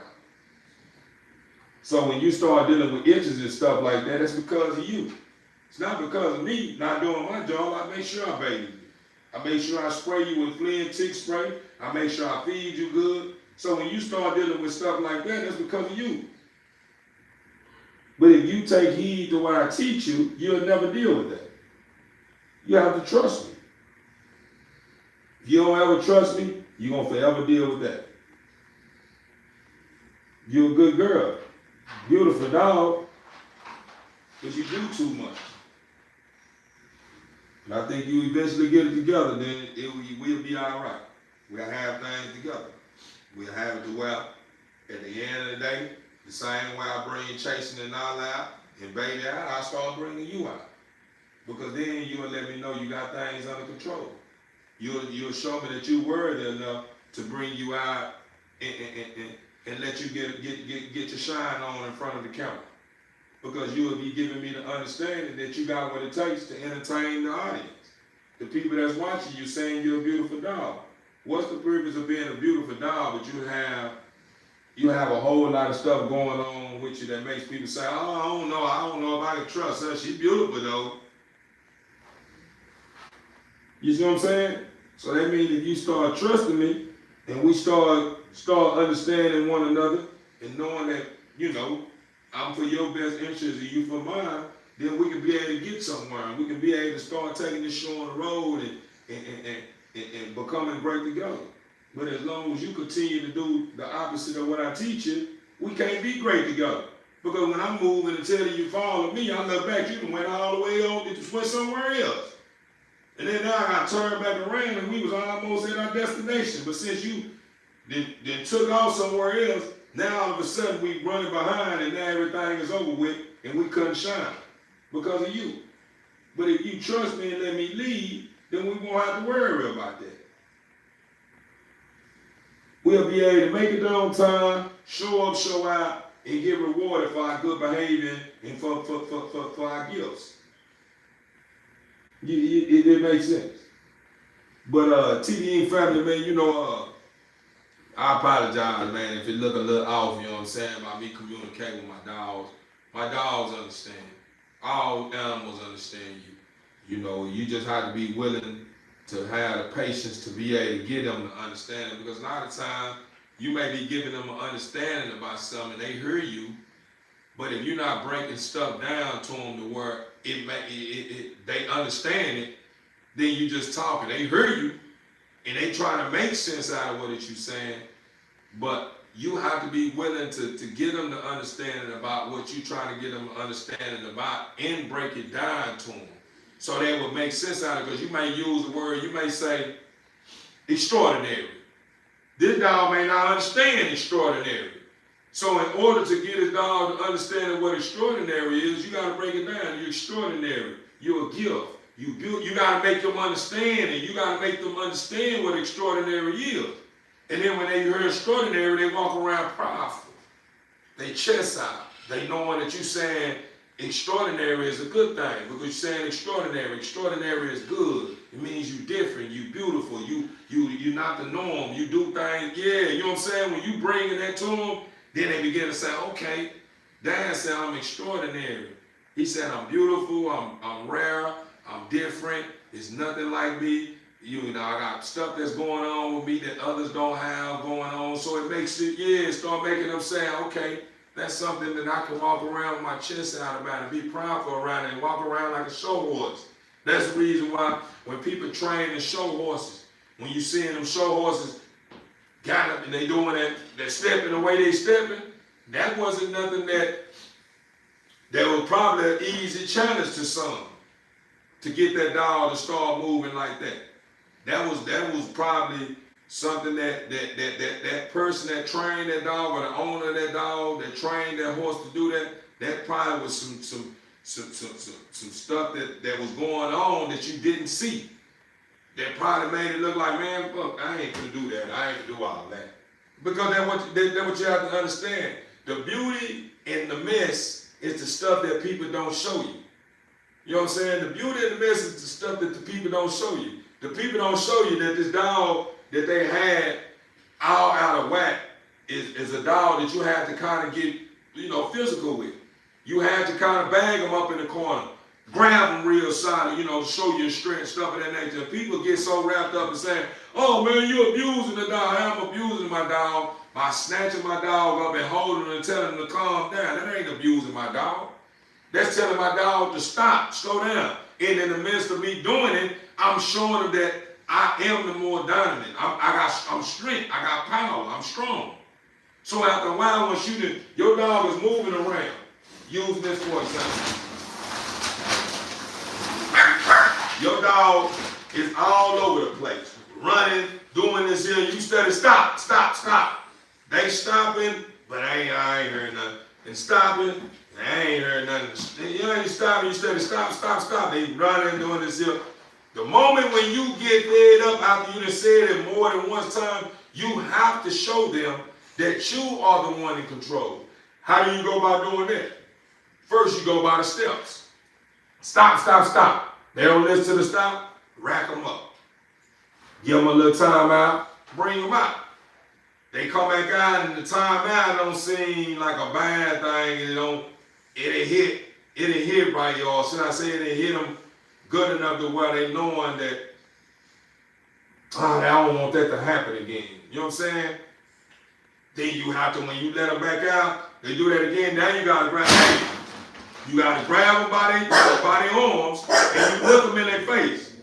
Not saying when you grab them by their arm, you look in their face, you grab them and you break their arms. No, you grab them and you kind of let them feel the little force behind you. Don't do that. Stop. Never feel that you have to beat them to death. When you do that, that's when you become someone that somebody look at as an animal, that's someone that's abusing an animal. Just by you grabbing your dog and you getting their attention, stop. That's not abusing your dog. That's getting your dog's attention. And then once you do them, stop. And you let them do that again, now all of a sudden they starting to register. They didn't like how you grabbed them because it stopped you. When you grabbed them, they couldn't move no more. They were still trying to move when you grabbed them and you holding them, letting them know I'm the most strongest one. The more you keep doing that, the more I'm going to hold you. When you doing that, you creating a system in them that letting them know he's stronger than me. So I don't want to play with him. Now all of a sudden when you saying stop it, yeah, I know it. That's what you do. You get cleaned up. You know I'm the one. I'm stronger. You didn't even have to pop them and whoop them all up to make them understand this here. Just by you grabbing them like that and showing that you more dominant, you got the more stronger strength, they smart. They catch on. Wow, he held me real tight. I couldn't do nothing. I was trying to move with him. He's still holding me. I couldn't do nothing. So it started letting them know, oh, I don't want to mess with Daddy. Daddy's strong. So when you say stop it, you didn't see my dogs? I don't have to beat them to have the death. You know what I'm saying? All I got to do is just stop them one time and talk to them. Don't do that no more and then put them up. Bring them out, give them a shot again. Grab again. Don't do that and go, I told you that. Keep talking to them. Eventually, get what eventually start happening. It started dawning dang. Dad, he only get on me about this when I'm doing something that he feel is a bad or negative. Now all of a sudden when they do it, and you say stop, and they know it's something that you done got on to them about before, they down about it. They start feeling some type of way, hold their head down like, dang, I messed up. You know what I'm saying? But, you know, I'm sharing that with you guys because a lot of people that's out here breeding these dogs, they don't show you what's going on behind the scene. And it's a lot of mess that's going on behind the scene. And some of these guys that have these beautiful dogs, if you only count what they were doing to the dog behind the scene, you'll probably say they don't need the dog. I'm just being honest with you. Not saying that they ain't fit for the dog. You'll just say, nah, they don't need that dog. Not right now. They too emotional. They gonna hurt that little polar dog. You see what I'm saying? This is what goes on behind the scenes. So when you seeing breeders that probably ain't never been a dog lover, they just say, man, you know what? I seen how my homeboy was, you know, holding up with those dogs and stuff like that. It's not that bad.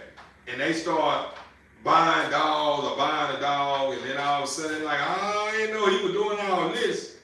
They probably in the beginning, they probably was one of those ones that was getting overly worked up and feeling some type of way and was popping the dog on the butt. Not saying the person is not fit for the dog. It's just the person don't have no understanding of how to control the animal without having to get too physical with it. So they just doing what they feel they should do in order to get the dog's attention. And a lot of times what I understood in that process, you know what I'm saying, of understanding that, is that a lot of times when you come off strong like that with dogs, it makes them really get worse. It don't clean it up. You can take this to the bank. If you think whooping your dog ass is gonna make your dog get it together, it's just gonna make them worse. But when you talk to them and you give them an understanding about what's going on, and you discipline them at the same time by putting them in time out and stuff like that, and you give them the understanding about what's going on, they begin to say, okay, if all I gotta do is this and he won't do this, they'll stop doing it. Even though from time to time, you gotta remember dogs are savages. So they ain't a little wild. Time to time, they may get, hey, you already know about that. I almost got out. I thought he was gonna forget about this. I always used to run over there. I used to like that place, but it ain't that bad not being a part of it. But let me see if I can try to sneak over there and see how it's like, what it grew over there since I ain't been over there in a while. And they may try you and try to run over there, and then I'll say, hey, he seen that. I knew he was gonna catch you. I already know he ain't. It's okay. You know what I'm saying? And after a while, y'all begin to build a relationship with one another, and as they mature, these will be stuff you won't ever have to worry about in your dogs. You know what I'm saying? All because y'all done build a bond. Y'all come a long way. Just like me and my animals. Me and my animals, we come a long way. You know what I'm saying? It was times when I used to be extra disturbed with my dogs. You know what I'm saying? I get them, make them go in the house, or something. I tell them, get in the house. And I may just slam the gate behind them or something and hit them in the butt a little bit. Boom. You know what I'm saying? You know, like situations like that I used to be, like I be extra mad because I'm looking at it like, you are not a normal dog. You're an exotic dog. And I'm steady telling you, don't eat that stuff like that because your breed, the breed of dog you is, ain't gonna be able to stand the storm that's gonna come with you doing stuff that you doing. And I be looking at, that be playing, that be a factor. And then what I probably spent for the dog. Like Simon, I paid $4,000 for this dog. So, you know, this dog going to go do something that they got to think about it. $4,000 is not no easy money for somebody to just come across that ain't really got nothing going on. You know what I'm saying? $4,000 to spend and don't hurt for it. That's not no easy money for someone, the average Joe, to come across. So if I spend $4,000 on this dog is a dog I'm supposed to be cherishing. Anybody's supposed to be cherishing. Even if it's not a $4,000 dog, just the dog in general is considered a gift. But when you attach bags to the dog that's already a gift to you, it hits a little different. This dog was $4,000. I could have invested that $4,000 in something else. So when this dog was in my yard, eating up leaves, and then they come in the house and the beautiful dog that I used to have I started noticing, look, scars on the side of her paws, and I'm like, what the heck is going on? You in the house, how you got these marks on you, and then I don't let you go out and do the most? How you got this stuff going on? It just makes you, it makes you feel some type of way about it. And that's what was going on in the beginning of my career when I used to deal with my dogs. You know what I'm saying? I used to have what I spent attached to my relationship with my dogs. And when they doing certain things, it used to eat at me a lot because we have talks. I talk, you guys see what's going on. Whenever I come my live on and I deal with my dogs, I'm literally talking to my dogs how I talk to you. So I'm feeling like this is something that I'm investing a lot of time into. I value my time. So it's just like with people. It's like you find somebody that you truly love. They say they going through something. For example, they say they going through something.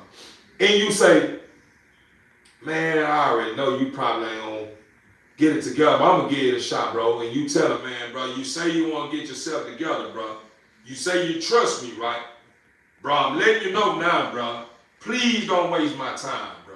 I value my time, bro. I could be doing something other than this if you ain't ready yet, bro. Man, I'm ready, bro. I swear I'm ready. And then all of a sudden you start investing your precious time into helping them. Time and money. And then all of a sudden you look out, and then you look for where they at. What the hell? Oh my God. You look back, he chasing the honeys. Man, what's up, baby? What's going on? And you like, hey, bro, we gotta focus, but what are you doing, bro? Oh man, you went inside the bank, man. I knew you were gonna be a little time, so I ain't. No, bro, you gotta stay focused, bro. And then you study telling them over and over the reason why you have to stay focused and worry about don't lie stuff like that to trigger him and make him lose, to trigger him the way he end up losing focus and forgetting all about what we got going on. You giving them understanding the reason why, and then all of a sudden, you done went somewhere else. And then you come back, what Omar at? He's sitting up on that bar car. Hey, man, what's going on? What y'all got going on, man? Yeah, this. Then you pull back on, bro. You losing focus, bro. I told you already, bro. I value my time, bro. Why you all over here, bro? You supposed to be in packaging up the stuff that I got in the car, bro. We still got a lot of work in the back, bro. You supposed to be packaging up, bro. We on grind right now. Oh, I got you, bro. Man, you tripping, bro. You taking everything serious, bro. Oh. He taking it something that you got a whole lot of heart and time into as is a game, a play game. And you told him from the jump that you serious about this. I'm using that for example to when I'm dealing with my dogs. This is the relationship we had. I got a lot of money and time invested in my dogs. So when my dogs going out doing stuff and I'm studying drilling, this is family right here. Just like he would be family. But this is a different kind of family. This is household. This is the round table family. This the one that knows me inside and out. Omar somebody that stays out, maybe a relative or something or whatever. So I was just using that example to give you an understanding of how I feel when I'm dealing with my dogs. And when my dog's doing the opposite, it hits different, man. Because it makes me feel like, is they really cherishing me? Do they really understand the chances I take to make sure they have feed in this trash can that I put their feed in? Do they understand what it takes for me? Do they understand what it took for me to keep the lights on in the house to where we got AC and heat pumping in here? Do they understand the water they drinking out these buckets? Do they understand the time that I invested to make sure we had water, we got water in the house to where I can bathe them and keep water in the buckets? Do they understand the constantly deworming, the yearly shots that I give them? I start adding this up, and it start making me feel like they playing me. It's like they don't cherish me, or they think it is a game with me. So from time to time in the beginning of my career, I used to kind of get bothered. That's the reason why when my dogs going to house, get in the house. I get in the house, I slam the gate behind their ass, man, boom, you hit them in their ass. You know what I'm saying? Because I'm like, I don't want to put my hands on them, I'll make the gate hit their ass, boom, you know, but it's still the same thing. So I said, man, I gotta find some way to conquer, man. I gotta figure this stuff out, man. I gotta come up with a plan, man. I gotta figure this stuff out. So what I did was, I said, you know what? And I just discovered this because I'm getting at the reason why I'm saying being physical with your dog as far as whooping their ass and shit don't work. It makes it worse. I'm understanding that now because I didn't understand it at first because you have to remember, I'm a man at the end of the day. So I'm more of a masculine kind of guy. You know what I'm saying? Like all men are more masculine guys. And we all about the muscle. We all about order. We all about a lot of things that some can't handle. You know what I'm saying? We all about that when it comes to the opposite sex that can't handle the stuff that we deal with as beings. Not saying that the opposite sex can't handle it. I'm just saying we more of a the stuff that we deal with and how we deal with it. The opposite sex be like, dang, what? Man, I don't think I would have ever did no one that all that time. You did a lot of goddamn time. Like, you know what I'm saying? That's for example. So what I'm saying is, I didn't understand it until I started allowing the emotions to start playing a part in my life and stop looking at the emotions as being a weakness. Because being too emotional, touchy, this and this, yeah, I used to think that, oh, nah, man, come on, man, all this touchy shit. I don't got time for all that touching. We love each other, man, this and this, yeah, man, I don't got time. I gave you a kiss just a while ago, man. I don't want to keep kissing all day. And all day you want to lay up all up on my arm. And, man, we been hugged up all day, man. I used to take that as a form of softness, like it's making me soft. But really, that was something that I was missing in my life. So once I started allowing that to be a part of my life, it started balancing me out. It started making me take the stuff out of my ears that was making it where it was hard for me to hear certain things outside of my comfort zone. So when it was brought to my attention, you know, I see what you're doing. You get mad at the dog, you put him behind, you slap the gate right behind him and hit him in the butt. That's not good. Why you doing that? Man, I gotta do something. The dog gotta understand, man. Whoa. And it was brought to my attention. Well, I'm gonna be honest with you. You can be mad at me or not. I'm just being honest. That's making them worse. Man, you don't know. I don't know what I'm saying. You don't know what I'm saying. You don't understand. But the moment I started taking out the time and said, you know what? I'm gonna get out of my comfort zone. I'm gonna embrace what she's telling me. Because you gotta remember, a woman can create the balance in a man's life. He just has to be open to embrace the new, meaning embrace the stuff that he think is soft in order to understand where a woman come from when they try to give you the understanding of what softness, give you the understanding of the power that lies in soundness and softness. So even still now, I still kind of battle. Not saying that I don't battle with some of these things no more, but I'm starting to understand it now because I started trying it out. Okay, she's saying that this don't work. So this is what I'm gonna do. I'm gonna start doing the opposite. Start putting them in punishment, put them in the garage and in cages, and let's see if it get their attention. I've been noticing my dog's been cheating. And then I said, okay, that's working, but it seemed like they kind of get out beat a little bit. And I started saying, all right, I'm going to give you an understanding that's your last time. That's how I do it. It's your last time. You're going to get in punishment, and you won't be getting your treat when everybody else gets your treat. I'm being soft with them now. I tell you what I tell you, woo, for a reason. I've been noticing my dogs kind of like they getting with the program now. This is what you get now. You see how laid back we is? Normally my dogs, when I'm in here in my garage, inside my work area, my dogs are up.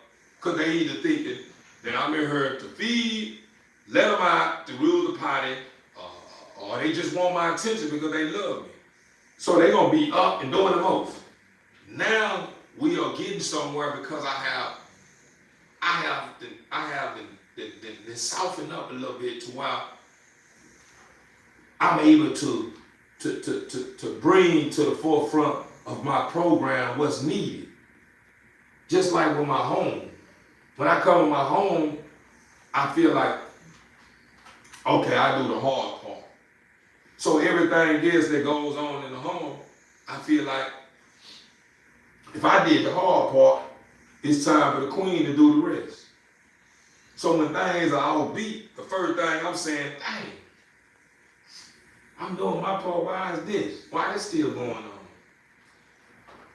And then I start raining down. Yeah, man, you know you're supposed to be this and this here. Man, I know I had to do this here. And then I start understanding like, dang, I started to place her in a box too much. I'm starting to make her think that she's supposed to be thinking like me, but she thinks like me, but I'm not allowing her to be free. And when a woman is free, when you watch how a woman move, the first thing you think is, dang, she all out of whack. Why you do that, do this, and then you did that? But if you look at the beauty in her doing all this and then do that, you begin to start saying, dang, she didn't do what I know how I would do it, in the order I would do it, but the job got done. And it got done in a way to where it's done, and it's not going to be a problem anymore. Like, dang. Yeah, you did do a lot of stuff. I feel like you could have done better, but I ain't got the job done.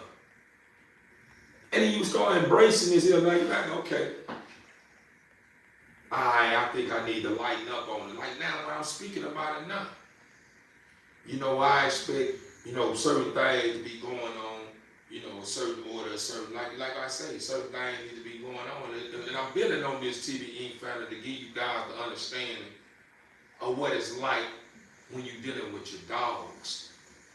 My dog's in my home. Yeah, they in a part of my home to where it's kind of off from the rest of the house, but they in my home. Whenever I take my hard hat off, not the hard hat in the physical form, but when I take my hard hat off, see, when I leave out the door, I got my arm on. I'm supposed to be hard. I'm supposed to have a hard body, supposed to be beating my chest, supposed to have my hard hat on and ready to face the world. Because when you step out of this door, the weaklings don't survive when you step out the door because it's hard. It gets real. Not saying it's hard in a sense of saying that you can't overcome nothing because it's so hard. But it's hard to where you gotta put that, you gotta stick your chest out, head high. You gotta face challenges when you walk out that door, different than the challenges here in your home. So instead of me taking my hard hat off, when I come in the house, I bring my hard hat on in my home. So I'm being the same way I'm being outside of my home, in my home. And it's causing stuff to get out of whack. Everything in my home are looking for the softness. The firmness too. When I say softness, don't get it twisted, man, and being soft. Because it's soft in a sense, but it's firm when it needs to be firm. But I bring firmness in the home and exercise firmness all throughout the home, in my home. When I'm supposed to be firm, when it's time to be firm, man. And you know, if my daughter is on the phone too late, and her mother then said, get off the phone. I need to come in and you heard your mother say, get off the phone, I can take the phone. It's time to be firm. That's understandable. But when I come in and when I deal with my daughter and give her the understanding about that, I have to also bring my firmness in a soft form too. It's got to be firm but soft because I have a precious flower. My daughter's like a delicate flower. If I come in there the wrong way, it can be treated. The way she would shut down would be like how a flower, a rose. if you mishandling it, you touching that rose the wrong way, and you touch the petals of the rose, and it just fall apart. You can't touch the petal of a rose the wrong way because the petals will start falling out. So it's like when I deal with my daughter, I have to understand when I bring the firmness in, I have to have it dressed up where it's soft too. It's firmness but soft to where she don't shut down and start crying. These are some of the things that I experienced too. So it's a reason why I'm sharing this story with you guys. And the reason is because I had to understand, in order to be able to take control of my program, I have to soften up with my daughters. I need to be firm, but soften up with them. Because everything that I'm bringing that's new to them, now that I'm aware, is something that they not going to be easily open to. Because this haven't been going on. So I have to soften up to get them to understand the reason why I'm changing things up. I just can't come in and bring the new in and expect for them to be moving like I want them to move. And that's what was going on. I was feeling like, since they knowing I'm the strength, I'm the muscle around here, they know I'm in charge, I'm the one that do the most providing for them. I feel like anytime I want to change, so I can just change it and don't even prepare them for it. And then when they start getting out of whack, I'm supposed to be jumping down their throat about it, not understanding that they don't understand because I haven't brought the change to the forefront. I haven't brought it to the round table and talked to them about it. So now that I'm understanding this here now, and I understand when I get in my home, I need to be more relaxed. I need to let my guards down. I need to let love flow through me. Yeah, I still got the muscle going on in me. I'm still hard body. But when I come here, it's no need to be hard body here because everybody's guards are down here. The guards is on out in the world when I leave out with my hard hat. That's when I have to be firm because people got their guards up. People are getting too driven by their own reputation. All kinds of stuff when I step out. So that's the reason why I got to stay in, you know what I'm saying, comeback mode. And I got to be prepared for whatever to come with my heart. Yeah, when I step out, but when I come out a long day, take my hard hat off, I can relax. Get soft with my animals. Hey, how y'all doing, man? It's good to see y'all, man. And then when they get, hey. But still have that emotion attached to it where they still can feel the love and the correction is that me correcting them, they can feel that it's concern attached to it instead of, me getting on them and it's no concern. They don't feel the concern attached to it. They're afraid. As if I'm going to do something to them that's going to hurt them. You see what I'm saying? And it's the same when dealing with my loved ones, my delicate flowers. I have to understand this here. And I'm understanding it now. In order to be able to be what I was created to be, I have to learn how to let go of my insecurities and embrace the new. Meaning be the opposite of what I know I haven't been exercising in order to bring it together to make it a strength. I already know how to be hard. I know how to hit 400, 500 pounds.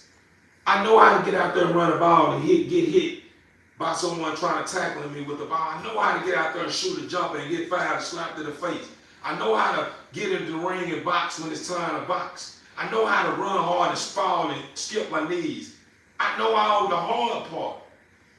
But I don't know how to adjust to being soft when it's time to be soft. So once I start understanding things, in order to create the balance that I need in my life, I have to be willing to embrace the new in order to control the things that's going on in my life a whole lot better. In the moment when I start embracing the new, I first noticed that I stopped taking stuff so personally. Yeah, my dogs, I still take certain things personally because I love them so much. I cherish every moment with them to a point where I don't want to lose them behind a leaf. So yeah, I'm very passionate about saying stop, because I want them to understand when I'm saying stop for a good reason. That's just like when my dogs, when all that chasing and baby was out. When you heard me steady saying stop, stop, stop, stop, stop, I was saying stop, stop, stop, stop, stop because baby is small, they big. And I don't want them to hurt baby, and I don't want them to get too committed to thinking that's cool, and then they start fighting each other like they were doing. If you paid attention to the beginning of my video, Nala and Chasing start fighting each other.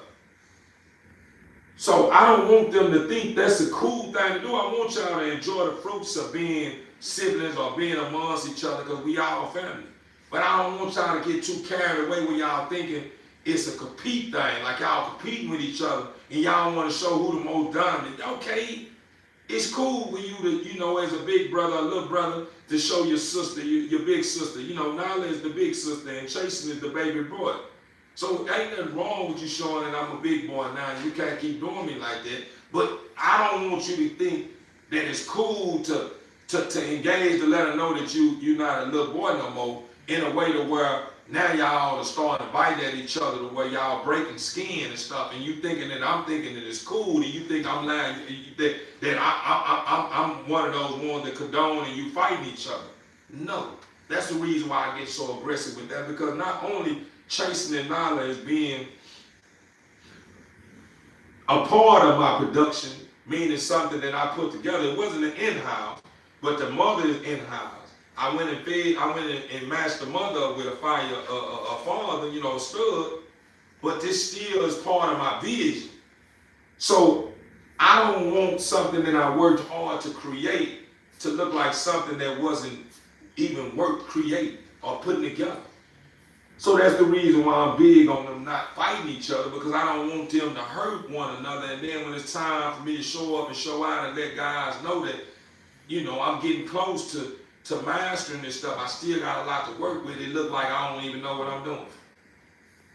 You see what I'm saying? So the moral of the story of what I'm getting at is, me or us as people, we have to learn how to let our guards down sometime when it's time to take on the new, in order to make sense out of it, to be able to adjust to it in a way to where we can control it and embrace the fruits of the new.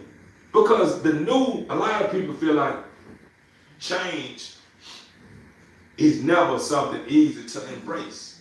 And it's only because a lot of people that embrace or commit to that that assumption is people that set in their ways and just don't want to go through the stages of what it takes to be able to reach a point to say it was worth it. Meaning a lot of us don't want to go back to A, B, C, D. A lot of people already know we at Z, and it's a vicious cycle. It's the LVC, it's life vicious cycle. That's what I call it, LVC. It's life vicious cycle. Although we don't know that we in a life vicious cycle of a 360 of things that continue to repeat itself, and we knowing it's stuff that's momentary. Like it just lasts for a moment, then all of a sudden I'm right back and saying, dang man, what happened? We'll know that it's time to change that system. But since we so committed to that kind of system, when we know what to expect out of this system, it'd be hard for us to embrace the new because we don't know what to expect. We don't know if we're going to thrive and become great when we embrace it, or we're going to become failure and have lesser or nothing of what we already got. So a lot of people embrace that now. Change is hard change is always hard, but it's worth it whenever you get over it. Nah, it's nothing never hard. Nothing's never hard. Nothing never hard. And the reason why I say nothing's never hard, because hard is only an option. Hard is just basically something that makes you understand that it's not going to be an easy challenge. But when you start understanding, okay, just because it's not an easy challenge, don't mean there's not any good wrapped up in it. When you start understanding that much, you begin to say, man, it's not hard. Yeah, I'm finna go through. Yeah, I'm finna go through it. Yeah, I'm finna come out victorious, though. I'm finna get out here. I'm finna get big. Yeah, I'm finna get up out here. And yeah, I'm finna step up and get all the way out there. And yeah, I'm gonna be the one on top of the mountain, man, with my hands up like this here with the big crown on my head, yeah. You see what I'm saying? That's the reason why when you see me get on here and my introduction be bumpy, it be all because I'm saying, I know I gotta do this part, man. Dang, man. I can do it, man. I ain't want to do this. I got the dog now. This is what I want to do. Dang, I ain't know I gotta do all this to get, you know what I'm saying, to market myself and, you know, be able to sell my animals, you know what I'm saying, whenever I start having pups and enough to be able to sell and bless other families. But I ain't know I was gonna have to do all this. So that's the reason why you will catch me jumping on my live and it's kind of, you know, dull a little bit. Red eyes. And you may hear me all over the place sounding like I want to talk about this, and this. Yeah, I already know what I'm supposed to be talking about. But I'm getting so wrapped up thinking, oh, do they like me talking about this? Or do I know I was just talking about this the other day? Or this. I start letting myself venture off into all this lovely, creative stuff that goes on within me to a point where I start losing sight of what I cut my live on for and what I need to be sticking to in this here. That reason why you heard me talk about this.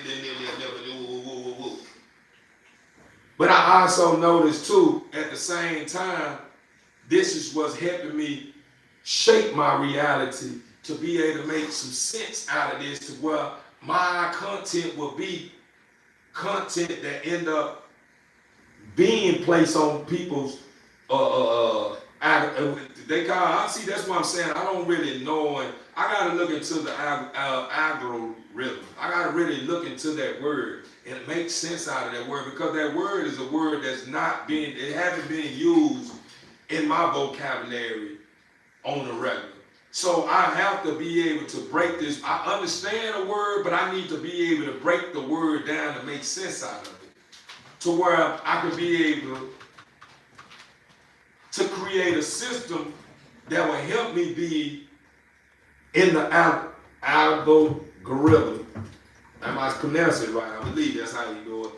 To where people are seeing my content. I gotta be able to make sense out of it. And I think I kind of got it by the neck. I kind of understand it. I kind of understand it because I ran into, I know a lot of people, you know, look down. I ain't even gonna say his name, but I know a lot of people look down on this guy that I you know, kind of shine some light on, or I was watching and studying, and he was speaking on some things, but his way of going about doing a lot of things, he be speaking a whole lot of facts, but he also, his facts turn into something where you feel like his facts ain't even worthy to take heed to because he back door and say some things that's very hurtful. And it be stuff that he really mean from his heart. You may think that he just speaking on it to try to get his content in the algorithm, but that's not what's going on. He really mean that. That's how he really feel. He done got that builder to where he feels some type of way about certain things because he hate himself. You know what I'm saying? That's just the simplest term to be able to put it in to make sense out of what he got going on. You know, and I'm understanding now that when it comes to content creating, you have to have the three tied in it. You have to have content that has real life going on in it. You gotta have content that has entertainment going on. You gotta have content that has drama going on in it. Drama don't always have to be something that condemn or hurt someone. It don't have to be something where you seeing somebody fighting or something. That ain't gotta be a drama. A drama can be a moment of you shake your head like, ah, damn, man, fuck. That's drama. That's drama. That's a whole drama scene. You didn't even hurt nobody by doing that. That's drama. People like, well, hey, what the fuck these niggas going through? This nigga, what the fuck happened? Now they engaged trying to see what's next. And then you got entertainment right behind the fuck. You got the entertainment, man, this motherfucker's bullshit, man. And Hey, this shit here, man, I don't know. These fucking ass dogs, this and this here. You got the drama and entertainment going on with it. You walking around this and this here. And then you got the Jews, man. I know if I place my best foot forward, I know I can be able to do this here. But then, goddamn, what is this here? The woo woo woo. It's drama, entertainment, and it got the Jews going on in it. All that flowing in one is what creates the gift of attracting energy. Because how can you miss the audience when you got all this wrapped up in it? You can't miss them. People that like drama, you got drama going on in your content. People that like entertainment, funniness, you got that going on in it. People that like to hear good information, stuff that inspires them to do better, you got that going on into it. And then you got real life going on in it as well. It's real life going on right now. Everything may look like it's play, but it's real life, it's real moment. So what I did was, I said to myself, you know what? I need to get more in tune with my content and what I have to create content and just let it be. Let it flow and get in tune and oneness with it in order to be able to make it happen. Because that's what's going on. In order to be able to make what I got going on happen, I gotta engage into it.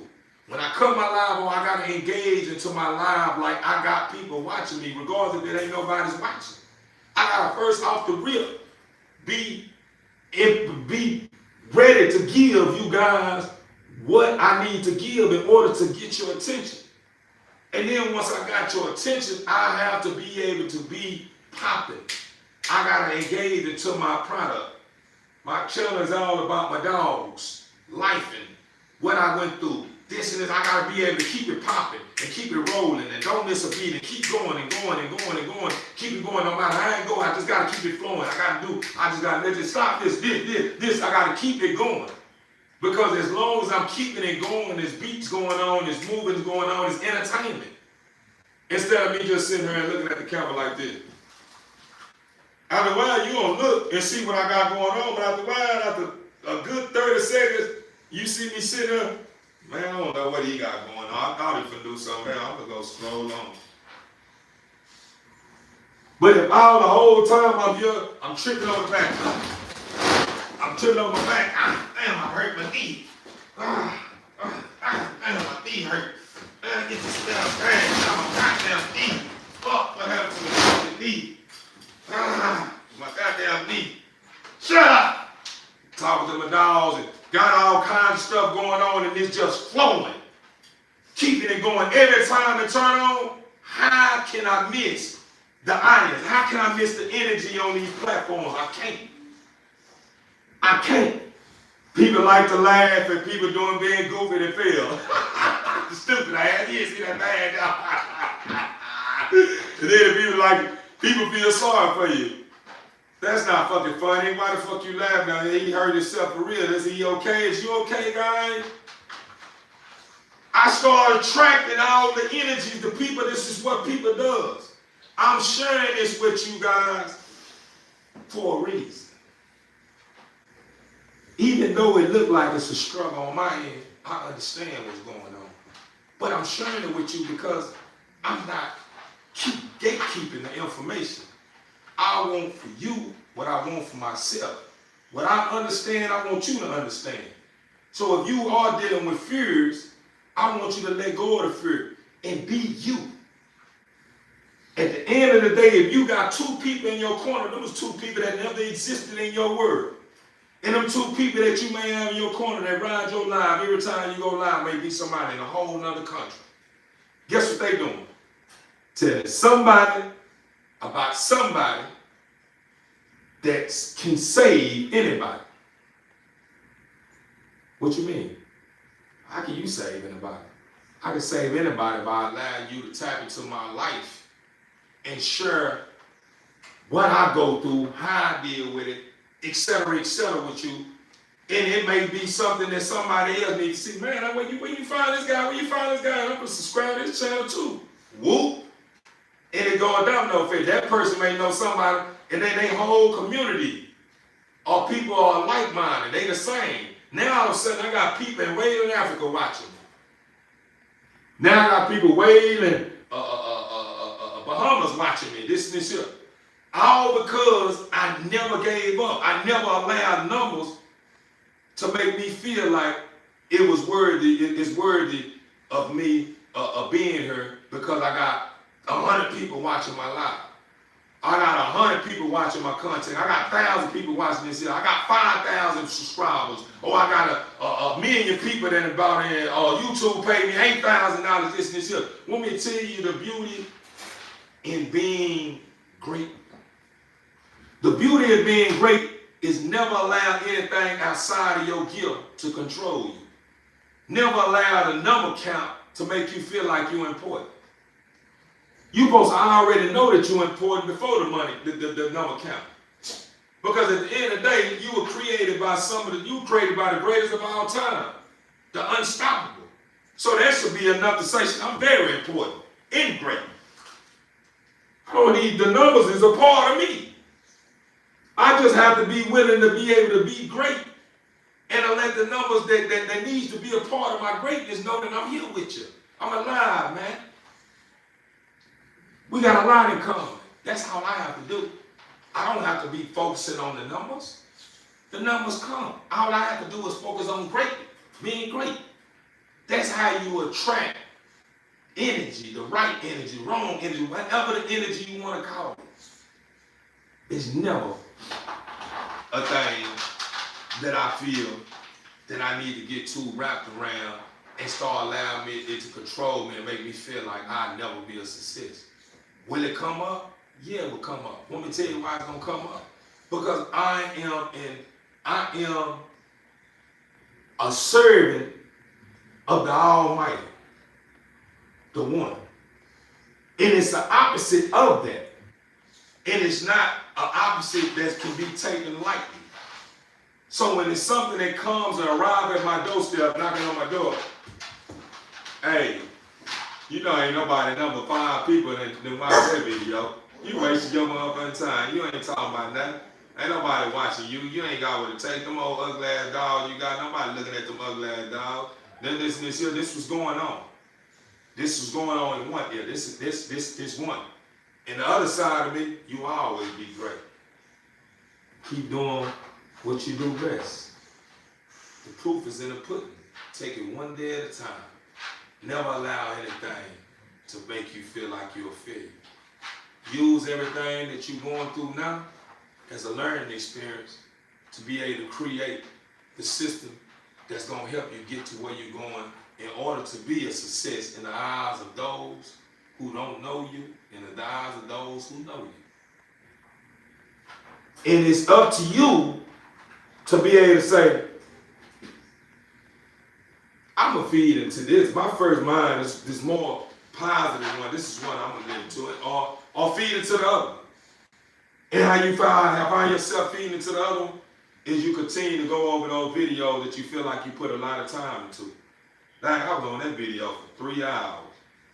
I only had 50 people to watch mine.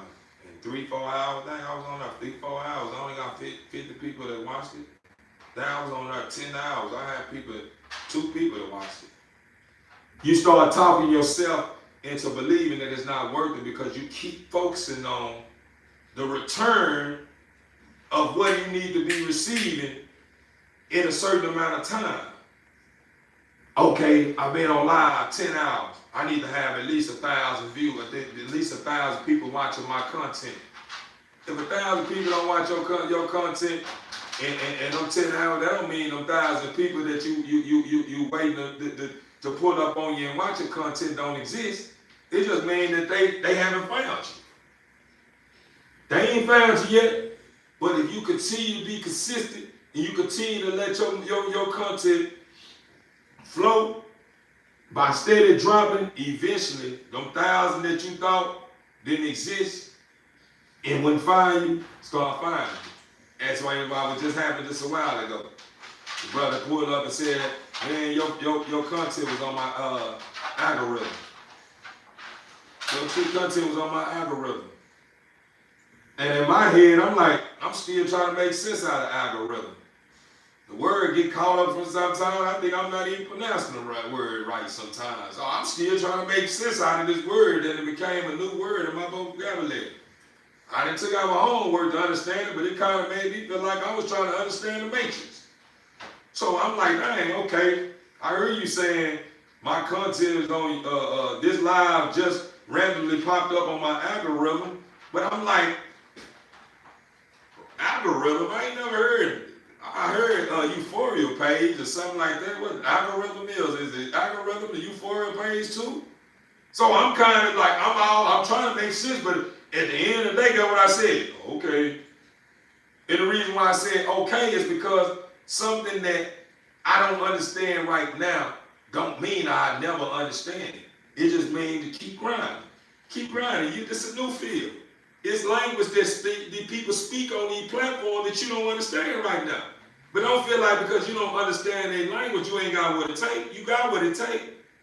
It just get more in tune with it and learn from trial and error because you don't have nobody sitting there and say, hey man, you post that content, watch how you do that there. Don't do that. This here. You learn from error.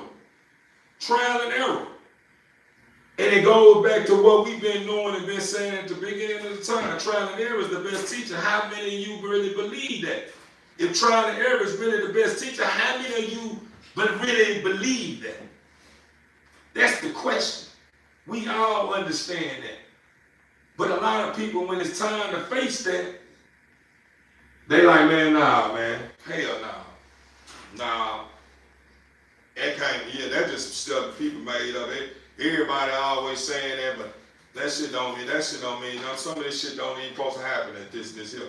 That's all because what you do is, the moment when you start being given, the moment when signs come along and something being given to you in a way to where you like,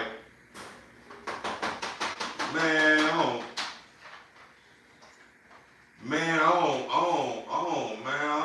that's everybody always saying it, man.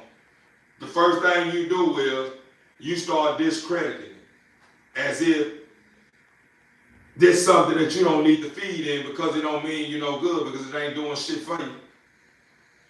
So the first thing you're doing, you start turning your back on the signs that the Father sent to you, the information the Father sent to you, and then you say the Father don't exist in the end. How the Father exists and I ain't even did this. I've been praying 1,000 years. He ain't asked a motherfucker prayer this and this here. But the Father just sent somebody something that spoke on something your way, and the first thing you did was bat it down, all because you feel like it don't make no sense. And everything don't happen for a reason. That's what people do. People say everything happens for a reason, but whenever that stuff start happening to them, everything don't happen for a reason if it ain't good. Let them start losing loved ones, and let them start some tragedy start going on, some failures or something start going on in their life that they don't want to happen. Now it don't happen for a reason. It's good. You know how you can sit here and you can talk to somebody till you blue in the face, and you can make a whole lot of sense, and you can build and everybody like that's real shit. Yeah, that's right, man. I believe that's true. No, for real, bro. I swear, bro. I agree, bro. I went through the same stuff, boy. I'll tell you. No, for real. Oh, yeah, boy. He ain't lying, boy. I'll tell you, bro. I did the same, no, this here. But the moment when they call on to face that reality of what you were saying was real shit to them because you experienced that. That's the reason why it makes sense to you. When the moment it's time for them to face that reality, guess what happened? Man, this bullshit, man. How the fuck God? Ain't no God exist. Everybody always saying the motherfucking Father. Ain't nobody motherfucking Father. Ain't this here. Man, that bullshit. These niggas always saying that. These niggas don't understand. They were born into this shit. They don't even know what they talking about. They just don't understand. This shit that was just forced to us. They ancestors, the people that was taught this stuff, they didn't know no better anyway. So they were just trying to find something to embrace because they were trying to find some way to be able to stay in one with something to keep them sound and make them feel like it's someone that's gonna call up on this. They start making up all this other stuff that they feel like they're solid, right? But they fail to realize this here. This is what they fail to realize. If the Father exists, if it's someone that existed before you existed, that's in control of everything, what do you expect? Regardless if you saying Weak people taught you what they taught you, regardless of you saying strong, smart people taught you what you taught you, or whatever it was. The Father gonna place laws and order the way He wants things to be, regardless if you want to accept them or not. See, the difference between a king, a savior, a messenger, the Son of God, they didn't come, or He didn't come to tell you something and sit here and waste His time with you all day. Yeah, man, this here. Man, well, why is this? Man, this here. Man, why is this here? Well, this here. Man, why? He didn't come here to debate with you. He didn't come here to try to make you, convince you. He bring the message, that's it. And that's what was happening. From all the different prophecies, all the different, the prophets that came along, people that was existing before your time, that created systems that was being brought to them from the Father to be able to bring to the people, and the people start embracing this and this and this here, and then stuff start getting out of whack, and this and this here, then you start questioning this here. It's always being formulated and being put into play for a reason. Meaning at the end of the day, when it's time for you to be able to, when it's time for you to have to answer for what you are doing, because you are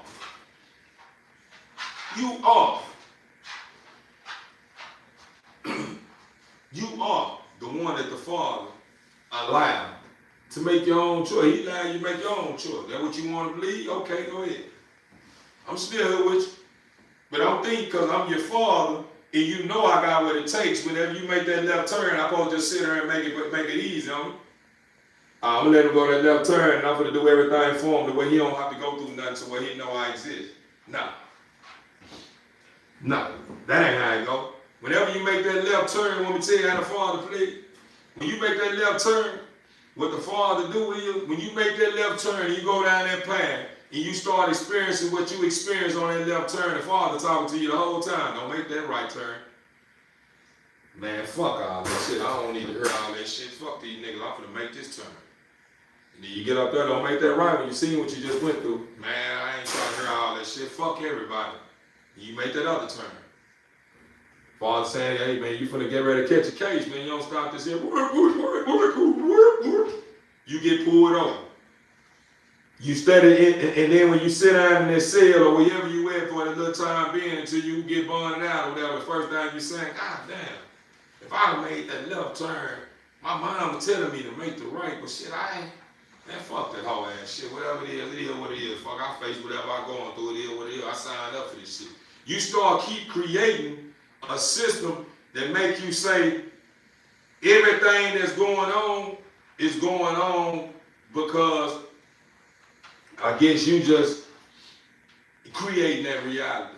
Yeah, you are.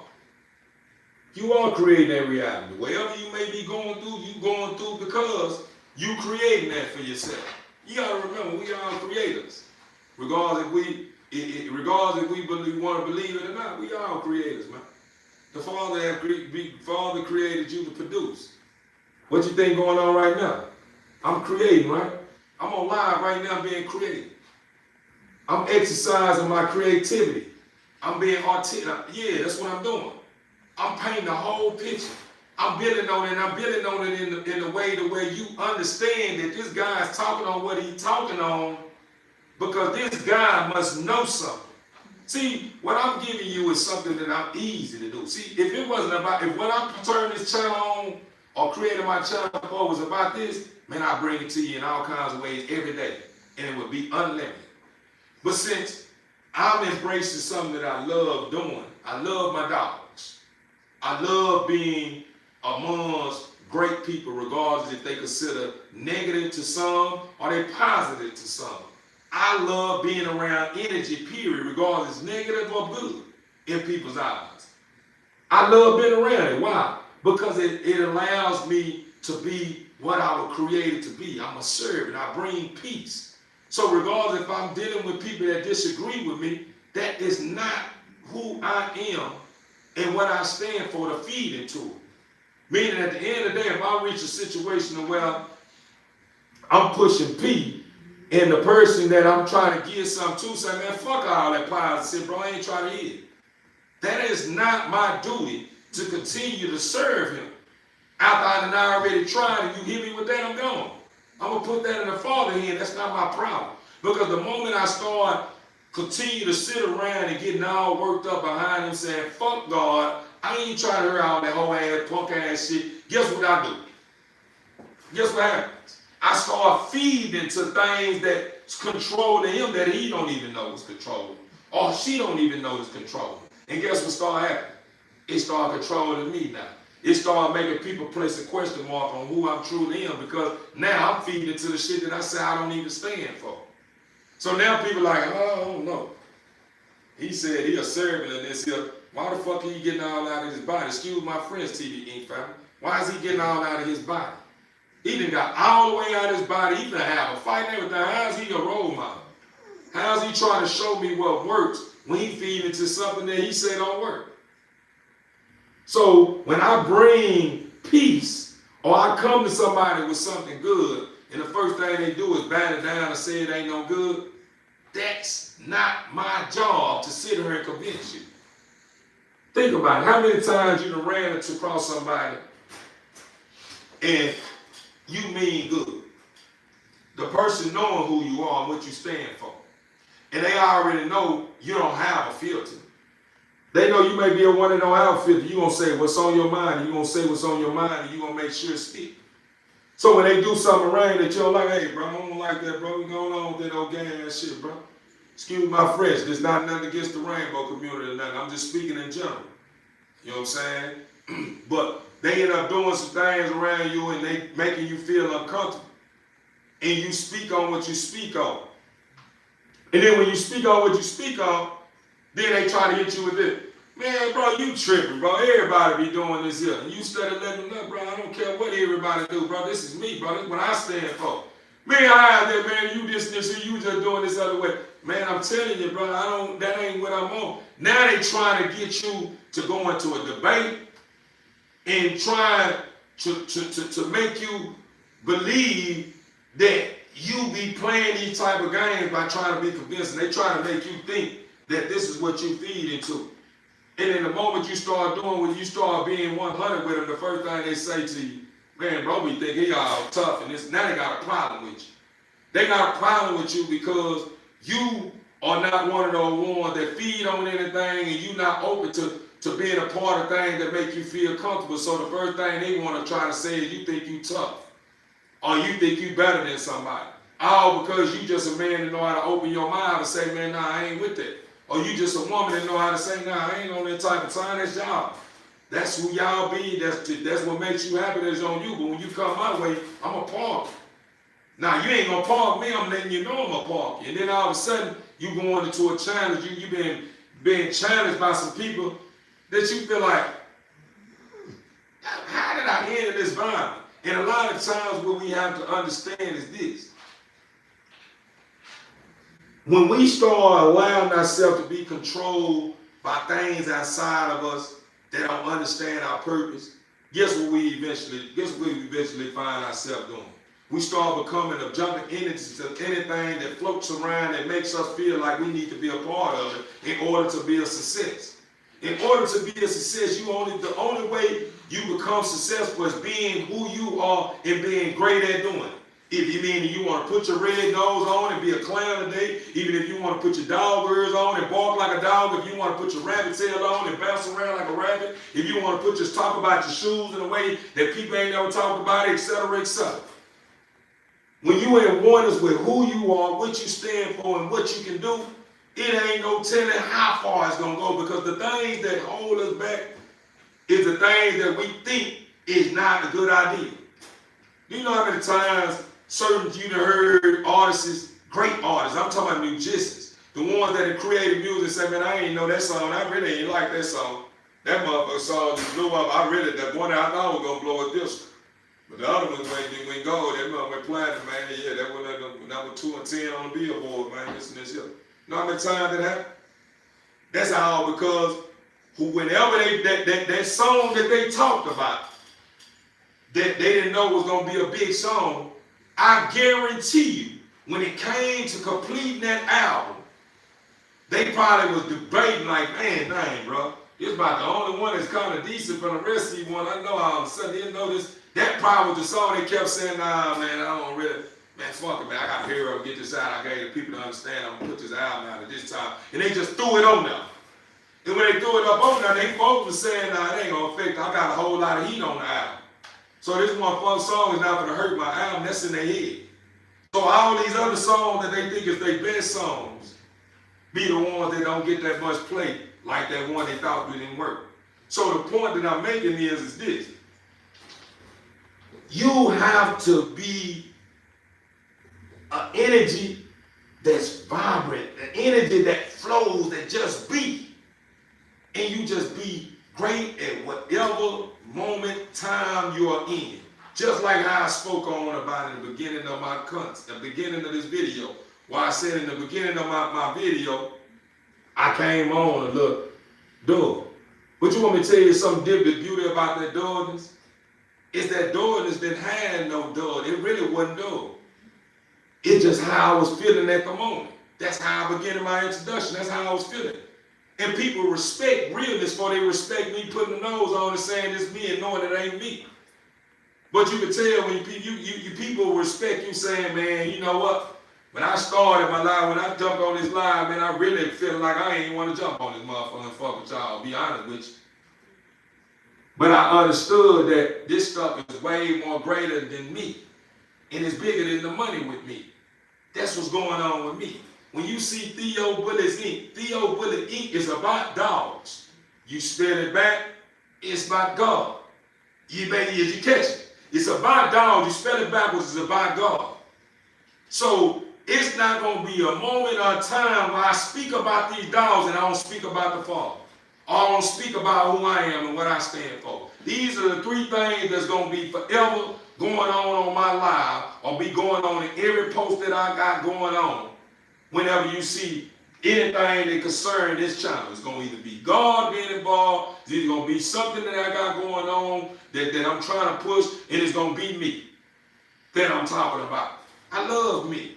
Regardless if I may feel like at times that, dang, man, you know, I don't think I woke up on the right side of the day, the right side of the bed today. That ain't going to make me commit to that. That ain't going to make me say, man, this is not how I do. You know what I had? A brother tell me way back in the game, and this was in the beginning of me becoming who I am today. Dude tell me one day, and I'm gonna take y'all until when I was in the hole, when I was living, when I was going through what I was going through, when I was caged up. I woke up one morning, and this just goes to show you how whenever you start trying to get yourself together, you knowing if you say you have a mustard seed of faith, you know it's going to be tested, right? So I'm in the process of dotting my I's, crossing my T's, in line with who I am, meaning my higher self, in line with my first mind, my higher self, in line with my spiritual realm and understanding that in order to be able to control the physical realm, that I have to get in oneness with my spiritual realm to control everything that goes on in the physical realm in a way where people be like, they just stuck wondering how it happened. That's all because I understand that if I conquer what goes on the system in the spiritual realm, I can be able to control the things in the physical realm because the things that's going on in the spiritual realm is what's controlling the physical realm. You ain't thinking about it? The only way Satan is greater to be able to control every living soul that's not in beat with the Father and questioning everything and don't believe the Father exists is because he understands that as long as you continue to just stay in oneness with the physical realm, you will never stand a chance against me. Because you too driven by the things of the physical realm the way you haven't even slowed nothing down to try to stand in front of me and stand a chance. I'm in your head, you don't even know I'm in your head because you thinking it's your thinking, etc., etc. I'm not going to get in that. But I get into it one day. Yeah, I'm here to stay. But back to what I was saying, I'm doing my time, right? And I'm in the process of getting myself together. You know, I was a hard head, man. That's what led me to this prison facility with all that time, right? So I'm sitting there, man. I'm like probably at this time, I'm probably like my sixth year in. I'm probably about 6 years in. I pulled down there 10 to the door, but I'm down there 6 years in, and I done found it kind of pushed out a lot of madness that was going on in my life. Now I'm controlling my third. I'm controlling the way I respond to certain things. I'm getting in oneness with who I am and what I was created to be, right? So I'm in school. You know, I'm still dotting I's and crossing T's. I gotta execute, I gotta get to school, I gotta get this out the way in order to be able to move on to the next level. So I wake up one morning like I normally do. Wake up, fix me a cup of cappuccino. I make my cup of cappuccino, and door open. I step out the door, close the door, boom. This time, I step out the door, we got an officer in the picket that's just an asshole. And he's not so much an asshole, he just bought a book, but he an asshole too. So what happened was he see me coming downstairs. Instead of him, when he let the door, because this is what happened. When he let the door, when he opened the door, and when he opened the front the door to leave out to start heading to school, what happened was I had to take me a piss. So I went to the day room bathroom and I took me a piss. But I didn't already shook, and I done came back out, and I'm walking to when I see him open the door, so I had already shook real fast, and I got back in position so I could hear him get out, because I know he an asshole. So this is what happened. So the doors that's to the day room, they on his control. So they roll and then they roll back, boom. So what happened was, soon I come out, he didn't open the door, boom. He let everybody out, he started closing the door back. He see him, and hey, hold up, I'm finna come. I kind of picked up the pace and I started going towards the door. So what he doing is other people in other dorms around me that's sitting at the door ready to leave out too. So this was going on. So when he opened the door, I know he see me because I'm telling him, hey, I'm finna come out, I'm coming, bro. You see me, bro. So when I get to the door, boom, he closed, he got the door closed. Now he dragging time. I'm on the clock. If you don't make it to the schoolhouse at a certain time, they hit you with it's like you was tardy or something, but they count it like a case. You know what I'm saying? So I'm feeling like, you know what I'm saying, he playing on my emotion now. I know you just seen me stepping out, bro. You didn't close the door. So at this time, this dude that I was cool with, they were bonding real tight with. He was really the guy that I used to train with. We used to train and spar all day long, boxing. You know what I'm saying? Out of South Dallas. Never forget this guy. His name, they called him Gangster. He had already been gone for like 17 plus years. He was from out of Dixon Circle. Crip. You know what I'm saying? And he in the day room. He done already did. He been gone so long. He already did basketball. This here I did. He just down and kind of got in line, but he's still kind of going through what he going through because, you know, he's still dealing with emotions and stuff. So, you know, he done reached the point now that where he able to stay in population longer now, and he able to interact with people in population. But in the beginning, he was always in closed custody, medium custody, because he was doing a lot of fighting. You know what I'm saying? He was thinking that fighting was his way of relieving his stress. You know what I'm saying? But it was a way of he was relieving his stress, but it was putting him in situations where he was ending up causing himself to be held back and not be able to be released because of this reason. You know what I'm saying? But anyway, I end up here up, get to the door. I'm sitting there beating up on the window. I'm going in. I'm talking about fried eye.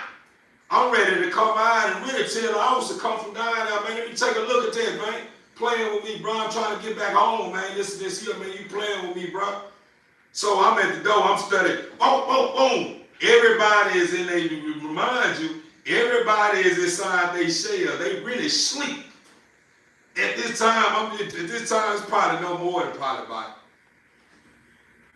no over exact. I don't want to be wrong. I think it's probably about 7, 6 or 5 o'clock. It's probably about 6 or 7. I mean, maybe going on 8 or something. It's somewhere. It's real early. And at this time, a lot of people be, you know, riding around this time and stuff like that. So there's a lot of people sleeping now. There's a lot of people that's been gone for a long time, but a lot of time this here.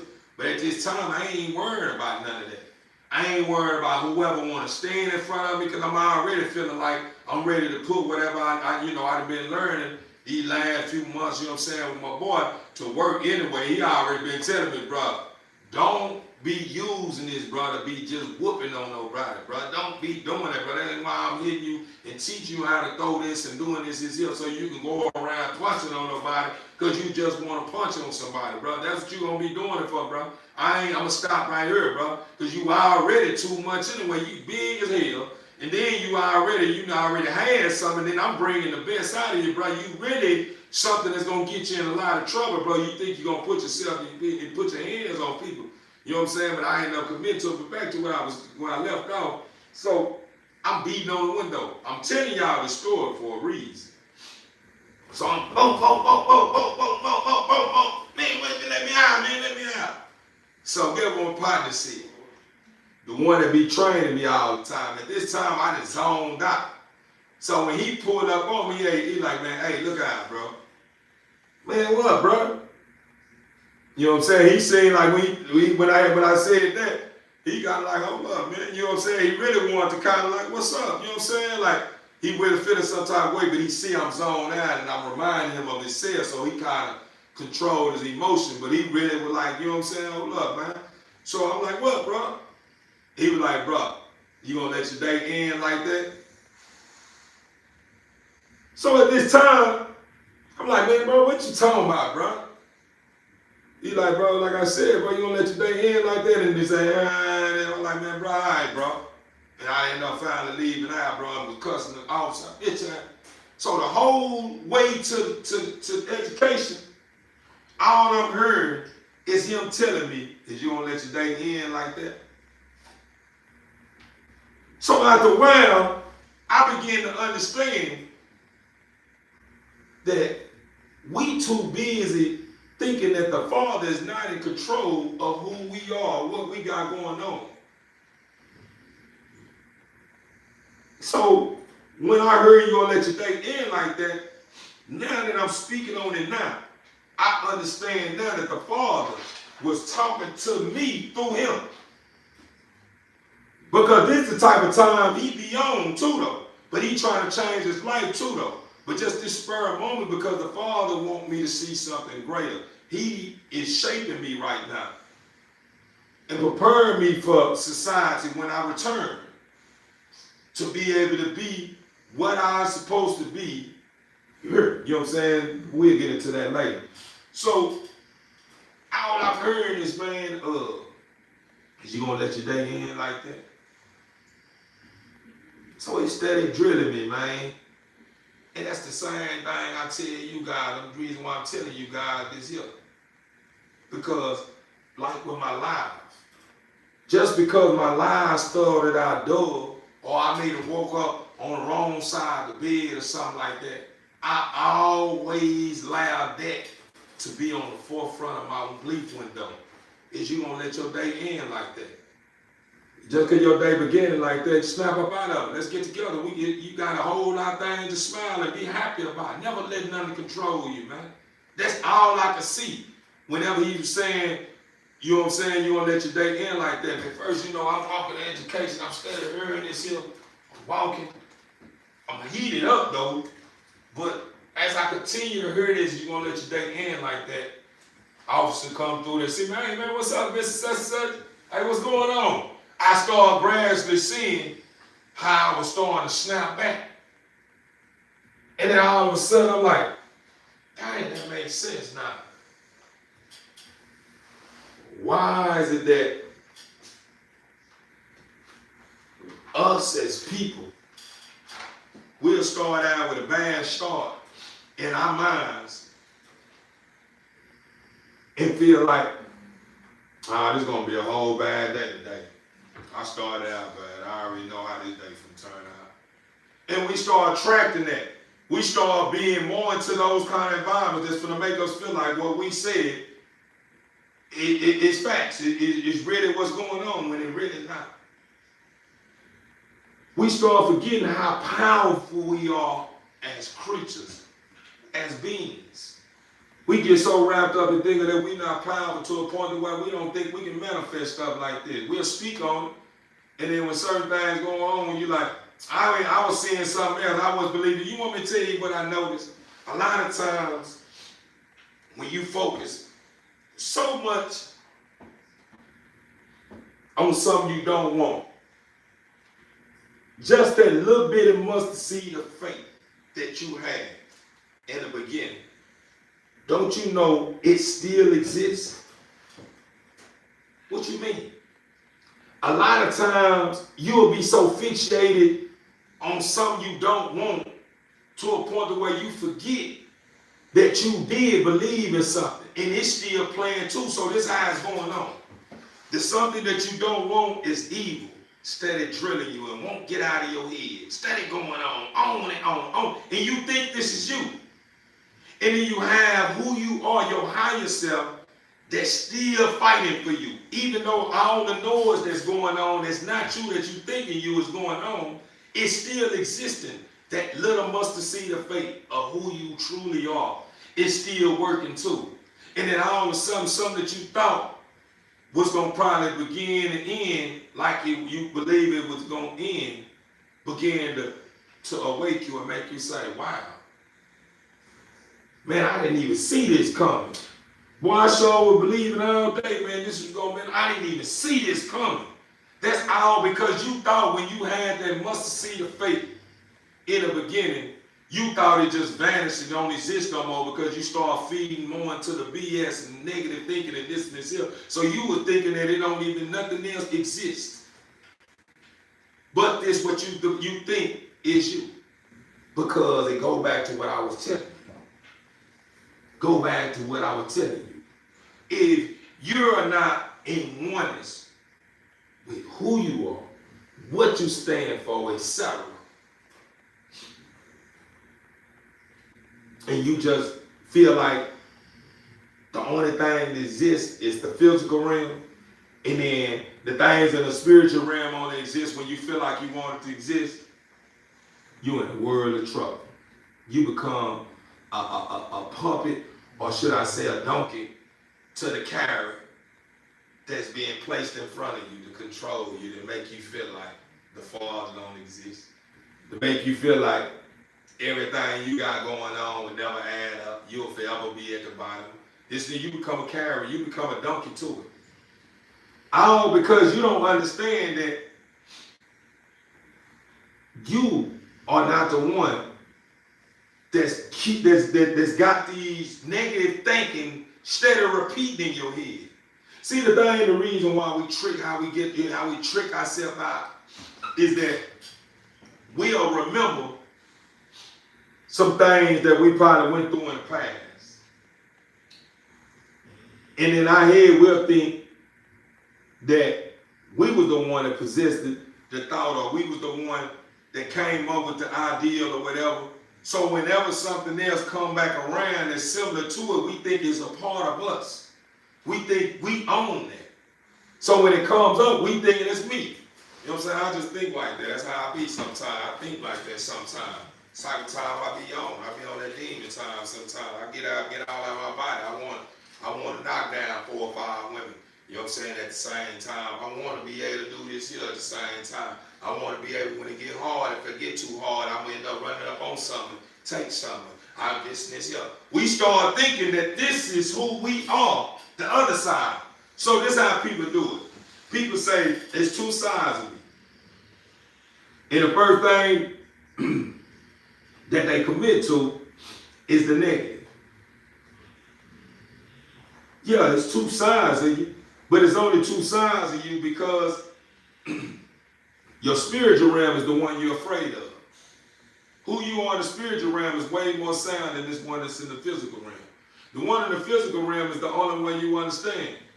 Why? Because in order to be able to understand the spiritual realm, you have to understand the information that's in the physical realm to lead you back to the spiritual realm, to make sense out of spiritual realm. But we'll get so wrapped up in the physical realm to where we'll start thinking the stuff that we've been taught about the spiritual realm don't even exist. It's hokey pokey. It's hocus pocus. That's magical superhero shit. That's Marvel shit. That shit don't even exist. That would be black body. I don't know. They lose their mind. That Prince Strange hell. This and this. Hell. We start thinking everything in the spiritual realm don't exist. Why?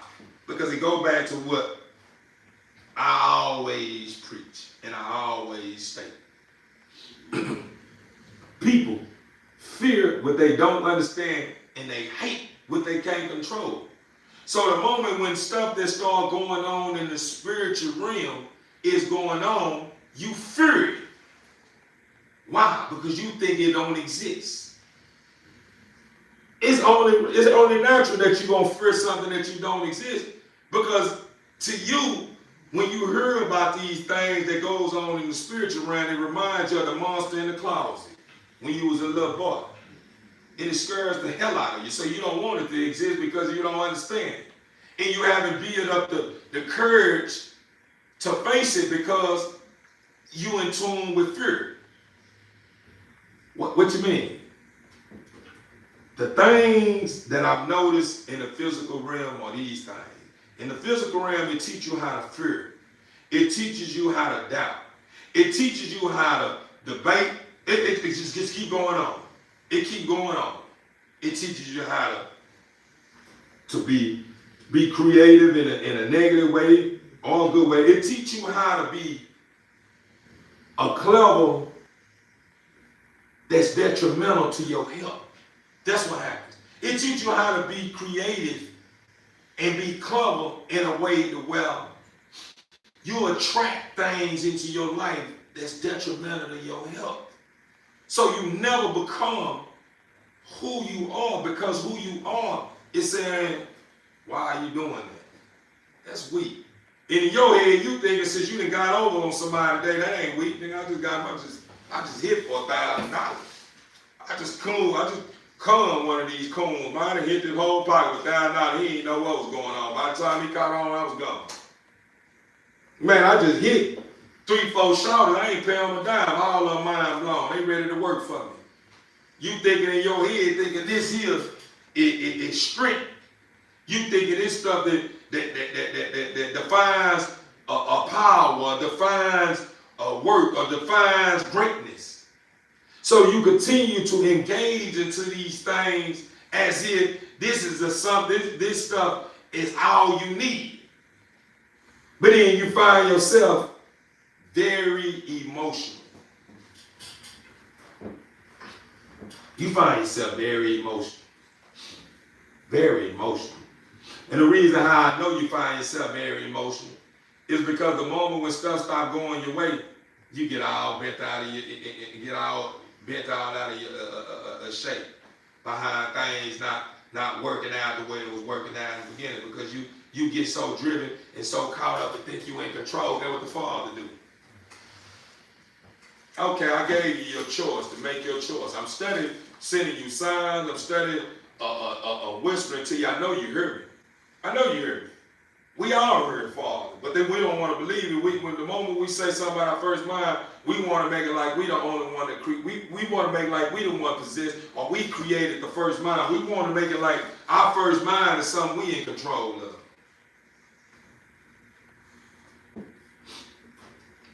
Your first mind ain't what you in control of. Only way you in control of your first mind is when you start understanding who you are and what your first mind is. When you start understanding who your first mind is, you begin to understand that you are somebody way greater than what you are or what you claim to be a strength or a power in the physical realm. But a lot of people get so wrapped up in the physical realm to a point to where when the spiritual realm is trying to make sense out of the stuff that's going on, we're trying to make sense out of stuff that's going on in the physical realm, it's too mind blown and it sounds too simple to you the way you think that it's not going to work. You know 1 + 1 is 2. That's how you look at what's going on in the spiritual realm. Because in the spiritual realm, that's how slow it's going on to you. That's how we look. Majority of people around in the physical realm to the spiritual realm, everything that you're doing is slow motion. This is how everything going on in the physical realm. Everything that's going on in the spiritual realm, then slow all that fast motion down. You think you moving fast. You moving extra slow. And all you got to do is do you like this. And you going to move back this way. You're like, God damn, what the fuck? Do you know how many times because angels exist and fight for you and me daily to keep us in oneness with who we are what we here for, etc. So when you did dodge certain things, you're like, dang, man, it feel like I dodged death, man. How did that happen? How did I miss out? What? That's all because when you was supposed to have that wreck, and you knowing you was supposed to have that wreck, instead of you saying, what? She said she missed you. So I'm bringing her in here with you. No, okay, I'm live right now. Okay. All right, come on. Instead of you saying, instead of you saying, thank God and really mean it, you just saying thank God because you think that's the right thing to say. You know what I'm saying? And you think, okay, y'all don't need to do that. You think that's the right thing to say. So you think by saying it in that moment is all you need to say instead of being in oneness with it. Hey, keep coming. What happened? I was gonna tell her to come back when she done. All right, she okay. Hey, I don't need you doing that. This is my grandbaby. She don't need you all in her business and mixing. You want to get her attention because y'all don't see her as often in this area anyway. She can be here. But you would think saying that is all you need to say instead of really taking heed to what you just experienced and allow it to awake something in you that make you get in line with what's going on outside of what you don't understand. If it makes sense what I'm saying. So basically what I'm saying is the moral story and reason why I'm speaking on what I'm speaking on. In order to be able to control the things that you are being controlled by, you have to conquer your emotions. You have to conquer soundness. Because if you don't ever conquer soundness, hey, I don't need you doing that. You want to go to the garage? I can put you in the garage.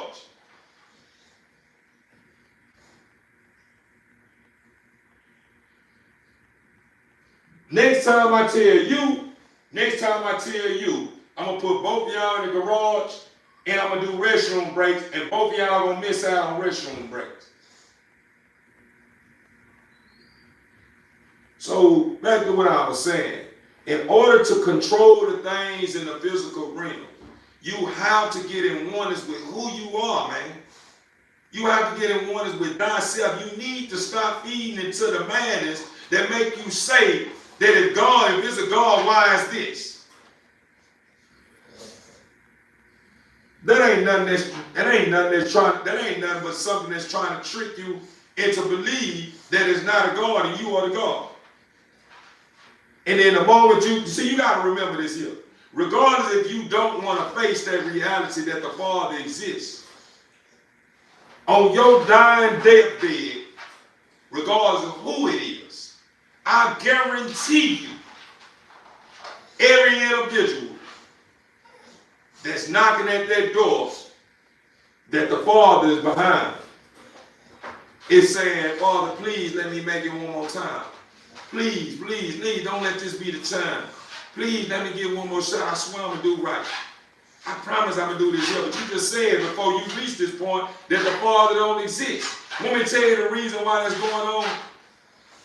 It's because you are in your spiritual realm when that's going on. And who you are is speaking up, not who you are in your physical realm. Who you are in your physical realm is laid to rest, is on that bed, don't know what was going on. Your spiritual realm is still fighting for you, even though who you are didn't get an opportunity to be because you was too wrapped up in the physical realm as if this the only realm existed.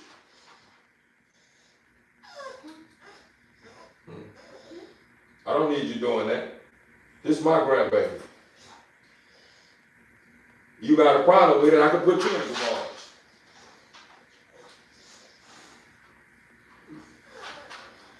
Just like you. Next time you walk over there again, I'm going to put her in this seat and put you in the garage.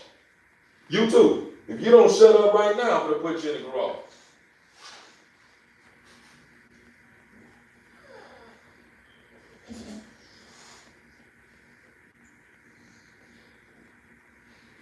But TV Inc. family, man,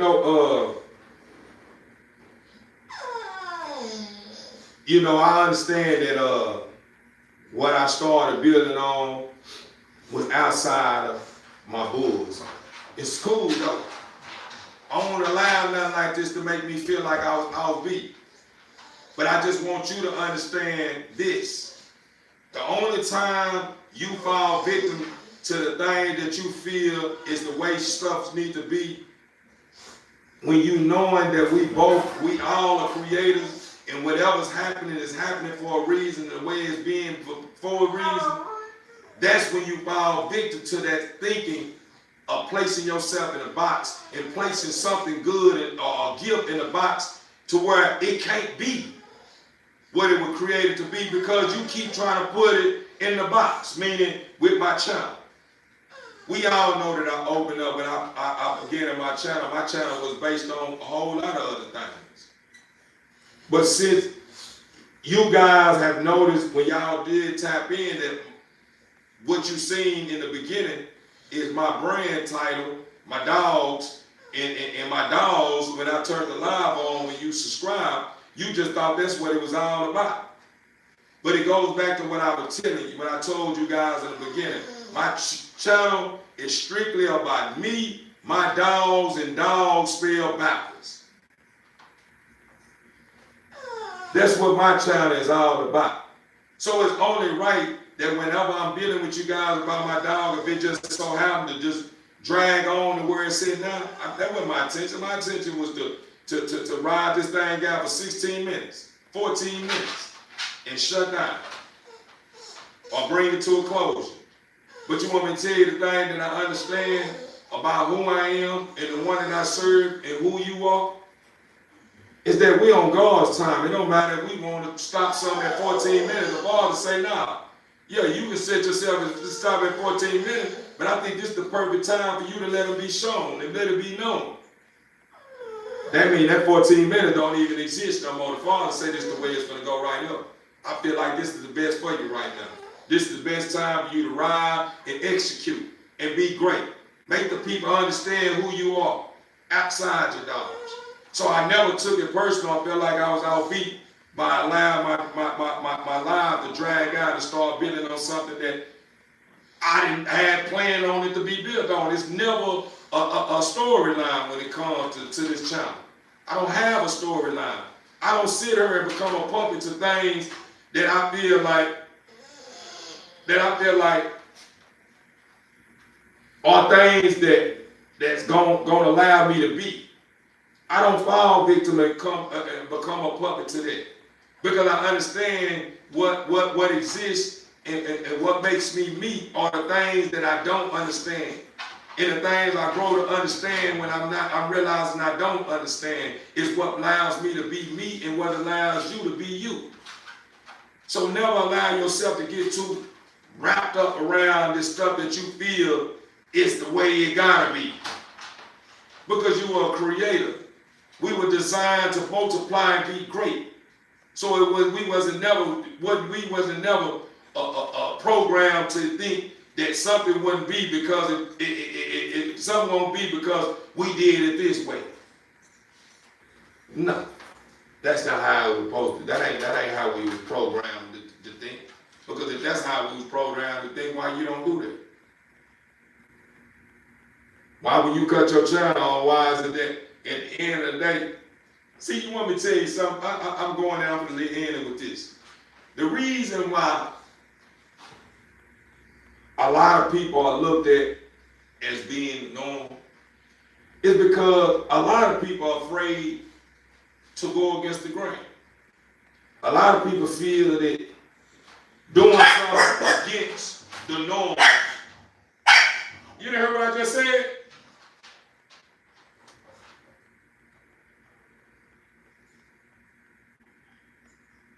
A lot of people feel that something that's going against the norm is something that would never be.